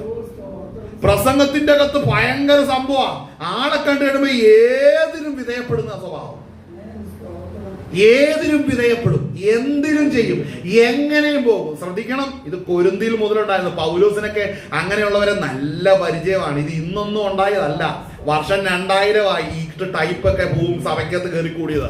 അപ്പോൾ ശ്രദ്ധിക്കണം, ഇങ്ങനെ കുറ്റം പറയുന്നവൻ സഭയ്ക്കകത്തിരിക്കുന്നുണ്ട്. സത്യം പറയത്തില്ല ഇവര്, സത്യം പറയത്തില്ല ഇവര്. അടുത്തത് ശ്രദ്ധിക്കണം, അകലത്തിരിക്കുമ്പോൾ ഞങ്ങൾ ലേഖനങ്ങളാൽ വാക്കിൽ എങ്ങനെയുള്ളവരോ അരികത്തിരിക്കുമ്പോൾ പ്രവൃത്തിയിലും അങ്ങനെയുള്ളവർ എന്ന് അങ്ങനത്തവർ നിരൂപിക്കട്ടെ. പറയുകയാണ് മകനെ, നിങ്ങളെ ചിലരെ കണ്ട പ്രസംഗം കഴിയുമ്പോൾ പുൽപ്പിറ്റിൽ ഒരു സ്വഭാവം, പുൽപ്പിറ്റിൽ നിന്ന് ഇറങ്ങുമ്പോൾ വേറൊരു സ്വഭാവം. എന്നെ മക്കളെ അങ്ങനെ കാണില്ല, പുൽപ്പിറ്റിൽ കാണുന്ന എന്നെ തന്നെയായിരിക്കും നിന്റെ കൂടെ കാപ്പി കുടിക്കാനിരിക്കുമ്പോഴും കാണുന്നത്. അങ്ങനെ ഒരു 1000 പേര്, ഒരു 100 പേര് കേരള മണ്ണിൽ ശരിയായ ഉപദേശത്തിൽ ഉണ്ടെങ്കിൽ ഇന്ന് ഈ പെന്തക്കോസിന്റെ അവസ്ഥ തന്നെ മാറുമായിരുന്നു. മനസ്സിലാകുന്നുണ്ടോ? ഹല്ലേലൂയ. ഇന്ന് ചിലർ ഈ ജോക്കർമാര് പോകുന്ന പോലെ പോകുന്നത്. ജോക്കർ, പക്കാ ഭാഷ പറഞ്ഞ ജോക്കറാണ് ചിലര്. ജോക്കറിന്റെ ശുശ്രൂഷ. ആമേൻ. കാര്യങ്ങൾ ദൈവത്തെ മഹത്വപ്പെടുത്തിയാട്ടെ. ഹല്ലേലൂയ. വായിച്ചാട്ടെ, തുടർന്ന് വായിച്ചാട്ടെ. ഞങ്ങളെ തന്നെ ശ്ലാഘിക്കുന്ന ചിലരോട്, ഞങ്ങളെ തന്നെ ശ്ലാഘിക്കുന്ന ചിലരോട്, ഞങ്ങളെ തന്നെ ചേർത്തൊരുമിപ്പിക്കുവാൻ. കണ്ടോ, എന്തെങ്കിലും കാണുമ്പോ അവര് ആ പാസ്റ്റർ ഈ പാസ്റ്റർ ഒന്ന, അവര് സ്തോത്രം പറയുന്ന പോലെ ഇവന് സ്തോത്രം പറയുന്നു, അവര് ആശീർവാദം പറയുന്ന പോലെ ഇവരും ആശീർവാദം. അവര് വെച്ച വീട് പോലെ തന്നെ ഇവന്റെ വീട് ഇരിക്കുന്നു കേട്ടോ. അവരാ വണ്ടി അതുപോലെ തന്നെ, അങ്ങനെ ആ ദൈവദാസന്റെ ആ വണ്ടിയൊക്കെ മേടിച്ച് അതേ ഒരു ആറ്റിറ്റ്യൂഡ് ഇവിടെ പോകുന്നത്. ഈ ശപിക്കപ്പെട്ട ആറ്റിറ്റ്യൂഡ് കൊരിന്തിന്റെ സംസ്കാരമാ. ഒത്തിരി സഭയ്ക്കകത്ത് ഈ കൊരിന്തിന്റെ സംസ്കാരമുണ്ട്. വായിച്ചേ. ഞങ്ങളെ തന്നെ ചേർത്തൊരുമിക്കുവാനോ, ഒരുമിക്കുവാനോ, ഉപമിക്കുവാനോ. കണ്ടോ, സിമിലി അവനും ഇവനുമായിട്ട്. കണ്ടോ, അവരെ പോലെ തന്നെ ഇരിക്കുന്നത്. ചിലർ കണ്ടിട്ടുണ്ടോ, ഒരു ദൈവദാസനാണെങ്കിൽ എന്തെങ്കിലും ഇങ്ങനെ ഒരു സ്റ്റൈലിൽ സംസാരിച്ച അവര് മരണപ്പെടാൻ നേരത്ത് അവരുടെ അതേ സ്റ്റൈലിൽ പ്രസംഗിക്കുന്ന അടുത്ത ആൾ ആ സ്റ്റേജിൽ വരികയാണ്. ഒരാൾ ചെയ്യുന്ന വർഷിപ്പ് ചെയ്തു കഴിഞ്ഞാൽ അതേ പാറ്റേണിൽ തന്നെയുള്ള അടുത്ത വർഷിപ്പ് ലീഡർ അങ്ങേർക്ക് ശേഷത്തോടെ വരികയാണ്. അത് ദൈവം വരുന്നതാണോ സ്വന്തം വലിഞ്ഞേറി വരുന്നതാണോ എന്നുള്ളത് ചിന്തിക്കണം. അതൊക്കെ ചിലരെ പഠനങ്ങളും ചില കാര്യങ്ങളൊക്കെ ഉണ്ട്. അവിടെ അങ്ങനെ ഒഴിഞ്ഞൊരു സീറ്റ് കിടപ്പുണ്ട്, അവിടെ ചെന്ന് കഴിഞ്ഞാൽ അത് കിട്ടുമെന്നുള്ള ദൂതൊക്കെയാണ് മുറുകെ പിടിക്കുന്നത്. ചിന്തിക്കണം, ഈ വചനം ഇവിടെ കിടപ്പുണ്ട്, ഈ വചനം ഇവിടെ കിടപ്പുണ്ട്. അങ്ങനെ പോകുന്നവർക്കൊക്കെ ഈ വചനം വിരുദ്ധമാണ്. നമ്മളെല്ലാം കേരളത്തിലെ പെന്തക്കോസുകാരെല്ലാം ചിന്തിക്കും നമ്മളെല്ലാം ഇപ്പൊ കാളം തിരിച്ചങ്ങ് പോകുന്ന. അങ്ങനെ അല്ലെന്ന് ആരെങ്കിലും പ്രസംഗിച്ച് അവനെ അവിടെ ജില്ലയിൽ ഇരുത്തിയേക്കരുത്. ഇങ്ങനെ ഗുണ്ടയുടെ ആത്മാവ് കയറിയിരിക്കുന്ന ഒത്തിരി വിശ്വാസികളുണ്ട്. മനസ്സിലാകുന്നുണ്ടോ? അതൊക്കെ മാറ്റം വരണം. അവിടെ ദൈവത്തിന്റെ വചനം പറയും കൊരിന്ത്യർക്ക് ഈ സ്വഭാവമുണ്ട്. കൊരിന്ത്യർ മഹാവില്ലന്മാരായിരുന്നു. നമ്മൾ പലപ്പോഴും പറയും കൊരിന്ത്യ സഭയെ കുറിച്ച് പറയുമ്പോൾ അത് കൊരിന്ത്യരെ കുറിച്ച് കൊരിന്ത്യരിൽ നിന്നാണ്, ഇങ്ങോട്ടൊന്നും വന്നേക്കരുത്. അവനെ ആദ്യം അടിച്ചിറക്കിക്കണം. ഹല്ലേലൂയ. അവനൊക്കെ കയറിയിരുന്ന് എത്ര പേരെ നരകത്തിൽ വിട്ടിട്ടുണ്ട് ഇതിനകം, സത്യം പറയാതെ കേൾക്കാതെ. അല്ലേ? ചില വിശ്വാസികളുടെ അവസ്ഥ വളരെ പരിതാപകരം. അവർ ചിന്തിക്കുന്നു ഇന്നല്ലെങ്കിൽ നാളെ ഞാൻ നിൽക്കുന്ന പ്രസ്ഥാനത്തിന് മാറ്റം വരും. എന്റെ ദൈവദാസൻ ഇന്നല്ലേ നാളെ സത്യം പ്രസംഗിക്കും. നാളെയാണ് കേരള ലോട്ടറി, നാളെയാണ് അല്ലേ? അങ്ങനെ ഇരുന്ന് ആത്മാവിനെ നശിപ്പിച്ചു പോയി ഒത്തിരി പേരുണ്ട്. അവരിരിക്കുന്നു എന്റെ അവസ്ഥയ്ക്ക് മാറ്റം വരുത്തും, നാളെ അവസ്ഥയ്ക്ക് എന്റെ ശുശ്രൂഷകൻ അവസ്ഥ. നിന്റെ ശുശ്രൂഷൻ പറയില്ല, അങ്ങേർക്ക് കേരള ലോട്ടറിയിലാണ് ശുശ്രൂഷ. നാളെയാണ് കാര്യം. ഇങ്ങനെ ഇരിക്കുകയാണ് 65-70 വയസ്സ് വരെ പെൻഷൻ പറ്റാൻ വരെ ഇരിക്കുകയാണ്. നാളെയാണ് ശുശ്രൂഷ. അങ്ങനെ പറഞ്ഞ് അവസാനം ഒന്നുമില്ലാതെ തീരാൻ പോകുമ്പോ ഇങ്ങനെ നെടുവീർപ്പ് പന്നി മുകളിലോട്ട് പോകുന്ന പോലെ ഇപ്പൊ എല്ലാം തീരാൻ പോവാ. എന്നാ ചെയ്യും? ഇതുവരെ ഒന്നും ചെയ്തുമില്ല. ഇത് ഇത്രയും നാൾ ശുശ്രൂഷയുടെ വെളിച്ചത്തിൽ നരകത്തിലേ പോകത്തുള്ളൂ. അപ്പൊ അതിന്റെ വെളിച്ചത്തിൽ എന്ത് ചെയ്യും? ഇന്ന് ഒത്തിരി പേരുടെ കൊരിന്തിലെ പ്രശ്നം ഇതാണ്. വായിച്ചോ. ഞങ്ങളെ തന്നെ ശ്ലാഘിക്കുന്ന ചിലരോട് ഞങ്ങളെ തന്നെ ചേർത്തൊരുമിക്കുവാനോ ആ ഉപമിക്കുവാനോ തുനിയുന്നില്ല. ആ അവർ തങ്ങളാൽ തന്നെ തങ്ങളെ അളക്കുകയും തങ്ങളോട് തന്നെ തങ്ങളെ ഉപമിക്കുകയും ചെയ്യുന്നത് കൊണ്ട് ഈ തിരിച്ചറിവില്ല സഭയ്ക്കകത്ത് ബോധമില്ലാത്തവരാരാന്നറിയാവോ? വിവേകം പരിജ്ഞാനം ഇല്ലാത്തവരാരാന്നറിയാവോ? മറ്റുള്ളവരെ ഇമിറ്റേറ്റ് ചെയ്യാൻ നടക്കുന്നുണ്ട്. ചിലർക്ക് പ്രാർത്ഥന അറിയത്തില്ല, മറ്റൊരു പ്രാർത്ഥിക്കുന്ന അതേ പാറ്റേൺ കേട്ടുപഠിച്ചിട്ട് അത് മനഃപ്പാടമാക്കിയിട്ട് കാച്ചിക്കൊണ്ടിരിക്കും. എല്ലാ ഞായറാഴ്ചയും എല്ലാ ആഴ്ചയും എവിടെയൊക്കെ പ്രാർത്ഥനയുണ്ട് എല്ലായിടത്തും അതേ സാധനം ഇടുന്നവരുണ്ട്. വർഷങ്ങളായിട്ട് അതേ സാധനം ഇടുന്നവരുണ്ട്. ചിലടത്ത് ഒരേ ആരാധന, ചിലർക്ക് തബല കേട്ടില്ലെങ്കിൽ ആരാധന വെളിപ്പെടത്തില്ല. അങ്ങനെയുള്ള ചിലരുണ്ട്. ശ്രദ്ധിക്കണം, ഇങ്ങനെയുള്ള ഒത്തിരി പ്രശ്നങ്ങൾ സഭയ്ക്കകത്ത് നിൽക്കുന്നുണ്ട്. അതൊന്നും കാണാൻ ചിലർ റെഡിയാകുന്നില്ല. അപ്പൊ തിരിച്ചറിവില്ലാത്തവര് മറ്റുള്ളവരെ ഉപമിക്കുമ്പോൾ ശ്രദ്ധിക്കണമേ, അവന് കാര്യമായിട്ട് ആഴത്തിലൊന്നും അറിയത്തില്ല. സ്വന്തം വ്യക്തിത്വം ഇല്ലാത്തവനാണ് ഈ മറ്റുള്ളവരെ ഉപമിക്കാൻ പോകുന്നത്. ശ്രദ്ധിക്കേണ്ട ഒരു കാര്യമാണ്. ലോകപ്രകാരം പറഞ്ഞ സ്വന്തമായ വ്യക്തിത്വം ഇല്ലാത്ത വ്യക്തിയാണ് മറ്റുള്ളവരെ കൂട്ടുപിടിച്ചോണ്ട് ഞാൻ അവനെ പോലെ ഇവനെ പോലെ ഇത് കാണിക്കുന്നത്. നിന്റെ സ്വന്തം പേരിലും സ്വന്തം ഐഡന്റിറ്റിയിലും നിൽക്കാൻ നിനക്ക് ബലമില്ലെങ്കിൽ മകനെ, കൊരിന്ത്യ സഭ പറയുന്നു അങ്ങനെയുള്ളവർക്ക് തിരിച്ചറിവില്ല. അടുത്ത വായിച്ചേ. ഞങ്ങളോ നിങ്ങളുടെ അടുക്കലോളം ദൈവം ഞങ്ങൾക്ക് അളന്നു തന്ന അതിരിന്റെ പ്രശംസിക്കുന്നത്. അതായത് ദൈവത്തിന്റെ ആത്മാവ് നമുക്ക് പഠിപ്പിച്ച ആ അളവിനോളം അതിരിനോളം പ്രശംസിക്കണം. എന്നാൽ ചിലര് ഒന്നും നോക്കാതെ അങ്ങോട്ട് വാരി വിതറി പ്രശംസിക്കുന്നവരുണ്ട്. അല്ലേ? ദൈവം കൊള്ളാവുന്നവനാന്ന് ഇതുവരെ പറഞ്ഞിട്ടില്ല. അത് ജീവപുസ്തകത്തിൽ നിന്നൊക്കെ പണ്ടേ അവന്റെ പേര് മായിച്ചിട്ട് റബ്ബർ കൊണ്ട് തൂത്തിപ്പം അടുത്ത പേരെഴുതാൻ വേണ്ടി നിൽക്കുകയായിരിക്കും. എങ്കിലും അവന് പ്രശംസ ഭൂമിയിലുണ്ട്. അങ്ങനത്തെ ടീംസും ഉണ്ട് സംഘടനകളുടെ അകത്ത്. വായിച്ചാട്ടെ. ഞങ്ങൾ നിങ്ങളുടെ അടുക്കലോളം എത്താതെ അതിന് കടന്നു പോകുന്നു എന്നല്ല, ക്രിസ്തുവിന്റെ സുവിശേഷം പ്രസംഗിച്ചുകൊണ്ട് ഞങ്ങൾ നിങ്ങളുടെ അടുക്കലോളം വന്നിട്ടുണ്ടല്ലോ. ഞങ്ങൾ മറ്റുള്ളവരുടെ പ്രയത്നഫലം കൈവശമാക്കി അളവില്ലാതെ പ്രശംസിക്കുന്നു എന്നുമില്ല. നിങ്ങളുടെ വിശ്വാസം വർദ്ധിച്ചാൽ ഞങ്ങളുടെ അതിരിനകത്ത് നിങ്ങളുടെ ഇടയിൽ അത്യന്തം വലുതായ ഫലം പ്രാപിക്കുവാനും മറ്റൊരുത്തിന്റെ അതിരിനകത്ത് സാധിച്ചതിൽ പ്രശംസിക്കാതെ നിങ്ങൾക്ക് അപ്പുറത്തുള്ള ദിക്കുകളോളം സുവിശേഷം പ്രസംഗിക്കുവാനും ആശിക്കത്രേ ചെയ്യുന്നത്. നമുക്ക് മടങ്ങി വരുമ്പോൾ സ്വതം കൊരിന്ത്യർക്കെഴുതിയ 2 ലേഖനം 5-ാം അധ്യായത്തിൽ നമ്മൾ കടന്നു വരുമ്പോൾ ഹല്ലേലൂയ സ്തോത്രം അതിന്റെ 14 മുതൽ നമുക്ക് വായിക്കും. ക്രിസ്തുവിന്റെ സ്നേഹം ഞങ്ങളെ നിർബന്ധിക്കുന്നു, എല്ലാവർക്കും വേണ്ടി ഒരുവൻ മരിച്ചിരിക്കെ എല്ലാവരും മരിച്ചു എന്നും ജീവിച്ചിരിക്കുന്നവർ ഇനി തങ്ങൾക്കായിട്ടല്ല തങ്ങൾക്ക് വേണ്ടി മരിച്ച് ഉയർത്തവനായിട്ട് തന്നെ ജീവിക്കേണ്ടതിന് അവൻ എല്ലാവർക്കും വേണ്ടി എന്നും. അതായത് നമുക്കെല്ലാവർക്കും വേണ്ടി കർത്താവ് ഒരിക്കലായിട്ട് മരിച്ചു. അപ്പോൾ നമ്മുടെ വിശ്വാസപ്രകാരം ഞാനും മരിച്ചു, നിങ്ങളും മരിച്ചു. അതുകൊണ്ട് നാം പാപനിമിത്തം മരിച്ചെങ്കിൽ നാം ഇനി ജീവിച്ചിരിക്കുന്നെങ്കിൽ നമുക്ക് വേണ്ടി നമ്മൾ ജീവിക്കരുത്, ക്രിസ്തുവിന് വേണ്ടി ജീവിക്കണം. കൊരിന്ത്യരുടെ അടിസ്ഥാനം ഇളക്കാൻ ഒറ്റ കാര്യമേ ഉള്ളൂ.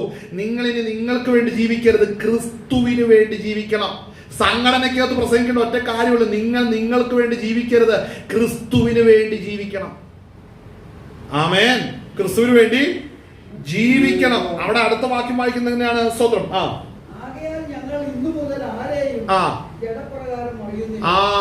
ഇത് പറയുമ്പോഴാണ് പലർക്കും പ്രശ്നം. ഈ ജഡത്തിലുള്ളത് പറഞ്ഞില്ലെങ്കിൽ സംഘടന വളരത്തില്ല, പ്രസ്ഥാനം വളരത്തില്ല. ജഡത്തിലുള്ളത് പറഞ്ഞാലേ സംഘടന വളരത്തുള്ളൂ. അപ്പോൾ പൗലോസിനറിയാം ഇതിന്റെ വേരെങ്ങനെ വലിച്ചൂരണമെന്ന്. പൗലോസ് പറഞ്ഞു, ഇനി ഞങ്ങൾ ആരെയും ജഡപ്രകാരം അങ്ങനെ അറിയുന്നില്ലെന്ന് വെച്ചൊന്ന് ജീവിച്ചേ ആത്മാവിന്റെ നിറവോടെ വെളിപ്പെടും. ജഡത്തിലുള്ള കാര്യങ്ങൾ പറഞ്ഞുകൊണ്ട് മുമ്പോട്ട് പോകുന്ന ആ രീതി ഒന്ന് വിടുവാൻ സഭകൾ തയ്യാറായാൽ ദൈവപ്രവൃത്തി വെളിപ്പെടും. നിങ്ങൾ ജനിച്ച സ്ഥലമോ ജനിച്ച കുലമോ മതമോ അല്ലെങ്കിൽ മറ്റെന്തെങ്കിലും പശ്ചാത്തലമോ എടുത്ത് അതിനെ മുറുകെ പിടിക്കുന്നെങ്കിൽ നീ ജഡത്തിൽ മുറുകെ പിടിക്കുന്നവരാണ്. ശ്രദ്ധിക്കണം, ക്രിസ്തുവിന്റെ ഭാവം ഉണ്ടാകണമെന്ന് പറയും. ജഡതയിൽ മുറുകെ പിടിക്കുകയും ചെയ്താൽ മകനെ നിന്റെ ഫലമില്ലാത്ത പ്രവൃത്തികളായിരിക്കും നിന്റെ കയ്യിൽ നിന്ന് വരുന്നത്. ഈ വചനം ശ്രദ്ധിക്കണം. അവിടെ വായിക്കുന്നത് എന്താണ്? ഞങ്ങൾ ആരെയും ജഡപ്രകാരം അറിയുന്നില്ല. അത് ഉറപ്പുവരുത്തേണ്ട കാര്യമാണ്. ജഡപ്രകാരം ഞങ്ങൾ ആരെയും അറിയുന്നില്ലെന്ന് ഉറപ്പുവരുത്തണം. അടുത്തത് പ്രധാനപ്പെട്ട വാക്യമാണ്. അടുത്തതെന്താ? ക്രിസ്തുവിനെ ജഡപ്രകാരം അറിഞ്ഞുവെങ്കിൽ, കാരണം കർത്താവ് ജഡത്തിൽ അവതരിച്ചു, നമ്മുടെ പാപത്തിന് പരിഹാരം വരുത്തേണ്ട 33 തിരുവയസ്സിൽ കാൽവരി തകർക്കപ്പെട്ടു, അതിന് പൂർത്തീകരണം വരുത്തി. കർത്താവിനെ കുറിച്ച് പറയുന്ന ഒരു കാര്യം, കർത്താവിനെ ജഡത്തിൽ അറിഞ്ഞതുപോലെ എങ്കിൽ ഇവിടെ പറയുന്നത് ഇനി എങ്കിലും ഇനിമേൽ അങ്ങനെ അറിയുന്നില്ല. കാര്യം കർത്താവിനെ ജഡത്തിൽ അറിഞ്ഞു എന്ന് പറയുമ്പോൾ യഹൂദന്മാരെ കൂടുതൽ അങ്ങോട്ട് അതിന് ജഡത്തിൽ വെളിപ്പെട്ട ക്രിസ്തു യഹൂദന്മാരുടെ ഇടയിലേക്ക് വന്നു. യഹൂദ ഗോത്രത്തെ കുറിച്ച് പറഞ്ഞു. ഇതെല്ലാം പറയുമ്പോൾ വല്ലാത്ത പ്രശംസ യഹൂദന്മാരിലേക്ക് പോകുന്നുണ്ട്. മനസ്സിലാകുന്നുണ്ടോ? ഇനി അത് വേണ്ട. ഹല്ലേലൂയ. വീണ്ടെടുക്കപ്പെട്ട പുത്രനാകുന്ന യേശു ക്രിസ്തു പിതാവിന്റെ സന്നിധിയിൽ മധ്യസ്ഥ വഹിക്കുന്നതുകൊണ്ട് സകല മനുഷ്യർക്കും ക്രിസ്തുയേശുവിലുള്ള വിശ്വാസത്താൽ സ്വർഗത്തിലേക്ക് പ്രവേശനമുണ്ട്. അങ്ങനെ പാളയത്തിന് പുറത്ത് കിടക്കുന്ന സകലരും ദൈവകൃപയാൽ ഈ പദ്ധതിക്കകത്തേക്ക് സ്തോത്രം ആഡ് ചെയ്യപ്പെടുമെന്നുള്ള തിരിച്ചറിവ് വേണം. ഹല്ലേലൂയ. അതിന് കാരണം നമ്മളിത് വായിക്കുമ്പോൾ ആ വാക്യം വായിക്കുന്ന ക്രിസ്ത്യനോട് മനസ്സിലാകാൻ ഒരു ഭാഗം കൂടെ വായിക്കണം. എഫേസ്യ ലേഖനം അതിന്റെ സ്തോത്രം 2-ാം അധ്യായം. ജഡപ്രകാരം അറിയുന്നില്ലെന്ന് പറഞ്ഞാൽ ജഡത്തിൽ കർത്താവ് കഷ്ടം സഹിച്ചപ്പോൾ പുത്രനാകുന്ന ക്രിസ്തു സ്തോത്രം ഹല്ലേലൂയ ചെയ്തെടുത്ത ശുശ്രൂഷ ഏതാണെന്ന് നമ്മൾ ഗ്രഹിക്കണം. അപ്പോൾ അത് ഗ്രഹിക്കുന്ന ഒരു വ്യക്തിയെ സംബന്ധിച്ച് ജഡത്തിൽ വീണ്ടും കർത്താവിനെ ജഡത്തിലിരിക്കുന്ന ഒരു കർത്താവിനെ കാണേണ്ട കാര്യമില്ല. ഇന്ന് സാമുദായിക സംഘങ്ങൾ പല നോമിനലായിട്ടുള്ള ക്രിസ്ത്യൻ ഹല്ലേലൂയ ഗ്രൂപ്പുകളെല്ലാം കാണുന്ന ഒരു കർത്താവിനെ വരച്ചു വെച്ചിട്ടില്ല. മുടിയും നീക്കി താടിയും വെച്ച്, അല്ലെ, കയ്യില് നഖത്തെ ക്യൂടെക്സ് വിട്ടുകൊണ്ടിരിക്കുന്ന അതൊന്നും കർത്താവ് അല്ല. അതിനെ ഞാൻ വിളിക്കുന്ന പേരെ മറ്റൊരു യേശു. കർത്താവ് ഇതൊന്നും അല്ല. അപ്പോൾ ശ്രദ്ധിക്കണം, കർത്താവ് ആരാണ്, അവൻ എന്ത് ചെയ്തു, ദൈവത്തിന്റെ ആത്മാവ് നമുക്ക് വെളിപ്പെടുത്തണം. അല്ലെ, അവിടെ വായിക്കുന്ന കാര്യം 2-ാം അധ്യായം 2-ന്റെ സ്തോത്രം അവിടെ വായിക്കുന്നതിന്റെ 12 മുതൽ ഒന്ന് വായിച്ചേ. 2-ന്റെ 12 മുതൽ. അക്കാലത്ത് നിങ്ങൾ ക്രിസ്തുവിനെ കൂടാതെയുള്ളവരും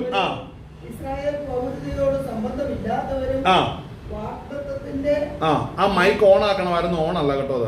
വായിച്ചോ. വായിച്ചോ. കൂടാതെയുള്ളവരും സംബന്ധമില്ലാത്തവരും അന്യരും ലോകത്തിൽ ദൈവമില്ലാത്തവരുമായിരുന്നു എന്ന് കണ്ടോ? നമ്മളുടെ എല്ലാ ഐഡന്റിറ്റി, നമ്മൾ രക്ഷിക്കപ്പെടുന്നതിന് മുമ്പ്, അഭിഷേകം പ്രാപിക്കുന്നതിന് മുമ്പ് നാം ലോകത്തിൽ ദൈവമില്ലാത്തവരായിരുന്നു, ന്യായപ്രമാണവുമായിട്ട് ബന്ധമില്ലാത്തവരായിരുന്നു.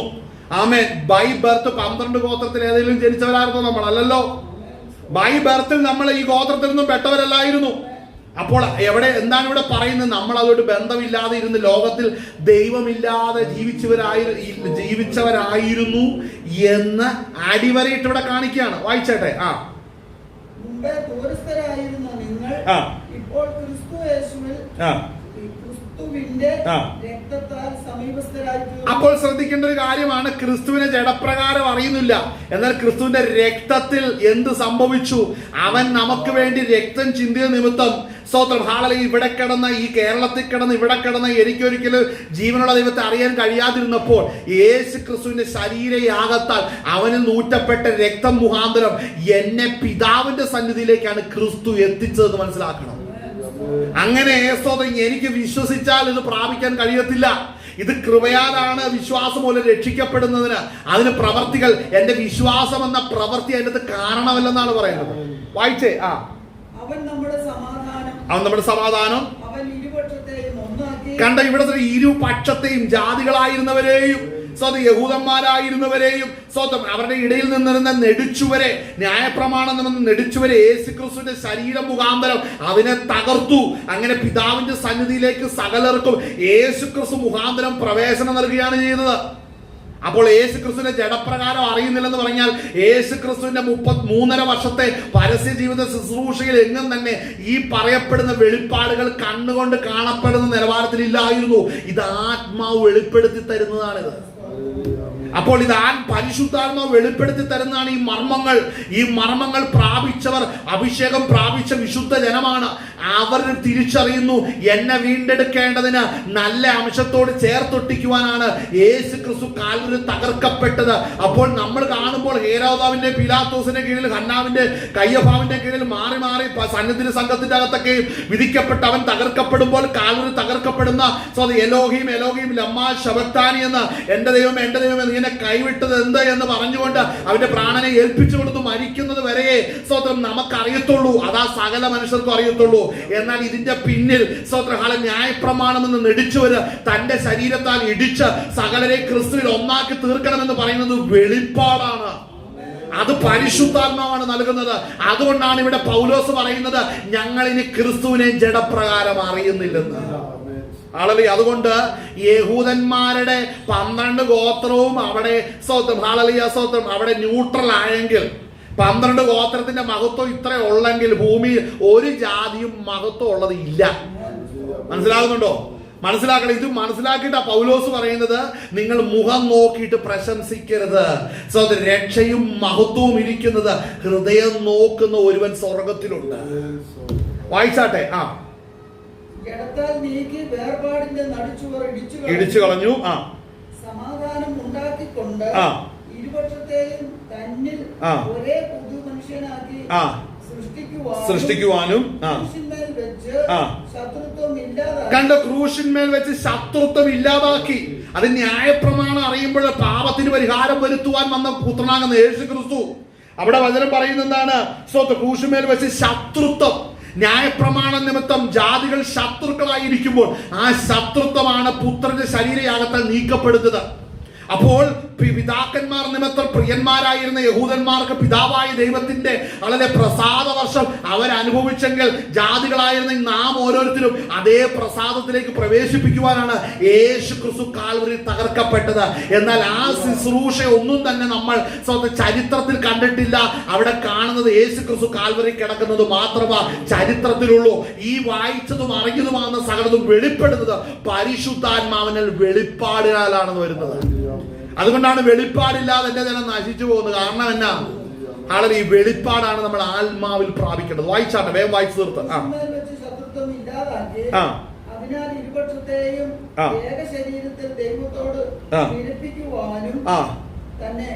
അപ്പോൾ മനസ്സിലാക്കണം, യേശു ക്രിസ്തുവിലേക്ക് നമ്മൾ നോക്കുമ്പോഴാണ് പരിശുദ്ധാത്മ ഇത് വെളിപ്പെടുത്തുന്നത്. അപ്പൊ നമ്മൾ ക്രിസ്തുവിലേക്ക് നോക്കണം. ഇത് വിശ്വാസത്താൽ നോക്കണം. ഇത് പരിശുദ്ധാത്മ ഉള്ളവർക്കെ ക്രിസ്തുവിലേക്ക് നോക്കാൻ കഴിയത്തുള്ളൂ. നീ ക്രിസ്തുവിലേക്ക് നോക്കി എന്ന് പറഞ്ഞാൽ മുടിയും താടി നീട്ടി വെച്ച ഒരു മനുഷ്യനെ നോക്കി എന്നല്ല അർത്ഥം. യേശു ക്രിസ്തു ശരീരയാകത്ത പിതാവിന്റെ സന്നിധിക്ക് പ്രവേശിപ്പിക്കേണ്ടതിന് ആത്മാവ്, പരിശുദ്ധാത്മാവ് നിന്റെ ഹൃദയത്തിൽ വെളിപ്പെടുത്തുന്ന മർമ്മങ്ങളുണ്ട്. അതാണ് നിന്റെ നിത്യജീവന് നിനക്ക് ആധാരമായിരിക്കുന്നത്. പരിശുദ്ധാത്മാവ് ഹൃദയത്തിൽ വെളിപ്പെടുത്തുന്ന മർമ്മങ്ങൾ. ഹല്ലേലൂയ. ആ മർമ്മങ്ങളാണ് ക്രിസ്തുവിനെ നീ നോക്കുവാൻ കാരണമായത്. അല്ലാതെ കണ്ണടയ്ക്കുമ്പോൾ ഒരു മനുഷ്യരൂപത്തെ കാണുന്നതല്ല വിശ്വാസം എന്ന് പറയുന്നത്. കണ്ണ് തുറന്നിരിക്കുമ്പോൾ മനുഷ്യരൂപത്തെ ഉണ്ടാക്കി വെക്കുന്നതും കണ്ണടയ്ക്കുമ്പോൾ ഒരു മനുഷ്യരൂപത്തെ കാണുന്നതുമല്ല വിശ്വാസം. ഹല്ലേലൂയ. വിശ്വാസം കേൾവിയാലും കേൾവി വചനത്താലും വചനം പരിശുദ്ധാത്മാവിനുമാണ് വരുന്നത്. അപ്പോൾ അങ്ങനെ നീ ആത്മാവിൽ കാണണം ഈ കാര്യങ്ങളെ. നീ ആത്മാവിൽ കാണുന്നത് ക്രിസ്തുവിന്റെ മർമ്മങ്ങളെ ആയിരിക്കണം. ഹല്ലേലൂയ. കാരണം ഈ പറയപ്പെടുന്നതിന്റെ വചനത്തിന്റെ അതിന്റെ ഇത് പൂർണ്ണത അതിന്റെ എഫെസ്യ ലേഖനം 3-ാം അധ്യായം 2 വായിച്ച് 3-ാം അധ്യായം 2 മുതൽ വായിക്കുന്നത് ഇങ്ങനെയാ: നിങ്ങൾക്കായി എനിക്ക് ലഭിച്ച ദൈവകൃപയുടെ വ്യവസ്ഥയെ കുറിച്ച് ഞാൻ മീതെ ചുരുക്കത്തിൽ എഴുതിയിരിക്കുന്നു. ആ ചുരുക്കത്തിൽ എഴുതിയ കാര്യങ്ങളിൽ നിന്നാണ് എടുത്ത് 2-3 വാക്യങ്ങൾ ഇപ്പോൾ നമ്മൾ വായിച്ചത്. അടുത്ത വാക്യം ശ്രദ്ധിക്കണം: വെളിപ്പാടിനാൽ എനിക്കൊരു മർമ്മം അറിയായി വന്നു. മനസ്സിലായോ? അതായത് ഈ ക്രിസ്തുവിനെ ജഡപ്രകാരം അറിയുന്നതല്ല ക്രിസ്തുവിനെ കുറിച്ചുള്ള അറിവ്. ഇനി ക്രിസ്തുവിനെ ജഡപ്രകാരം അല്ല അറിയേണ്ടത്. അല്ല, പരിശുദ്ധാത്മാവ് ക്രിസ്തുവിനെ കുറിച്ചുള്ള മർമ്മങ്ങൾ വെളിപ്പെടുത്തണം. അവിടെ വായിക്കുന്നത് വെളിപ്പാടിനാൽ എനിക്ക് ഒരു മർമ്മം ആ എന്ന് നിങ്ങൾ കേട്ടിട്ടുണ്ടല്ലോ. നിങ്ങൾ അത് വായിച്ചാൽ ക്രിസ്തുവിനെ സംബന്ധിച്ചുള്ള മർമ്മത്തിൽ എനിക്കുള്ള ബോധം നിങ്ങൾക്ക് ഗ്രഹിക്കാം. കൊരിന്ത്യ ലേഖനത്തിൽ നമ്മളവിടെ കണ്ടു, തങ്ങളെ തന്നെ ഉപമിക്കുന്നവർക്ക് തിരിച്ചറിവുള്ളവരല്ലെന്ന് പറയുന്നു. ഇവിടെ പൗലോസ് പറയുന്ന ബോധം എന്താണ്? ആ ബോധം ക്രിസ്തുവിനെ വെളിപ്പെട്ട് കിട്ടണം. അത് ദൈവത്തിൽ നിന്ന് ലഭിക്കുന്ന കൃപയാണ്.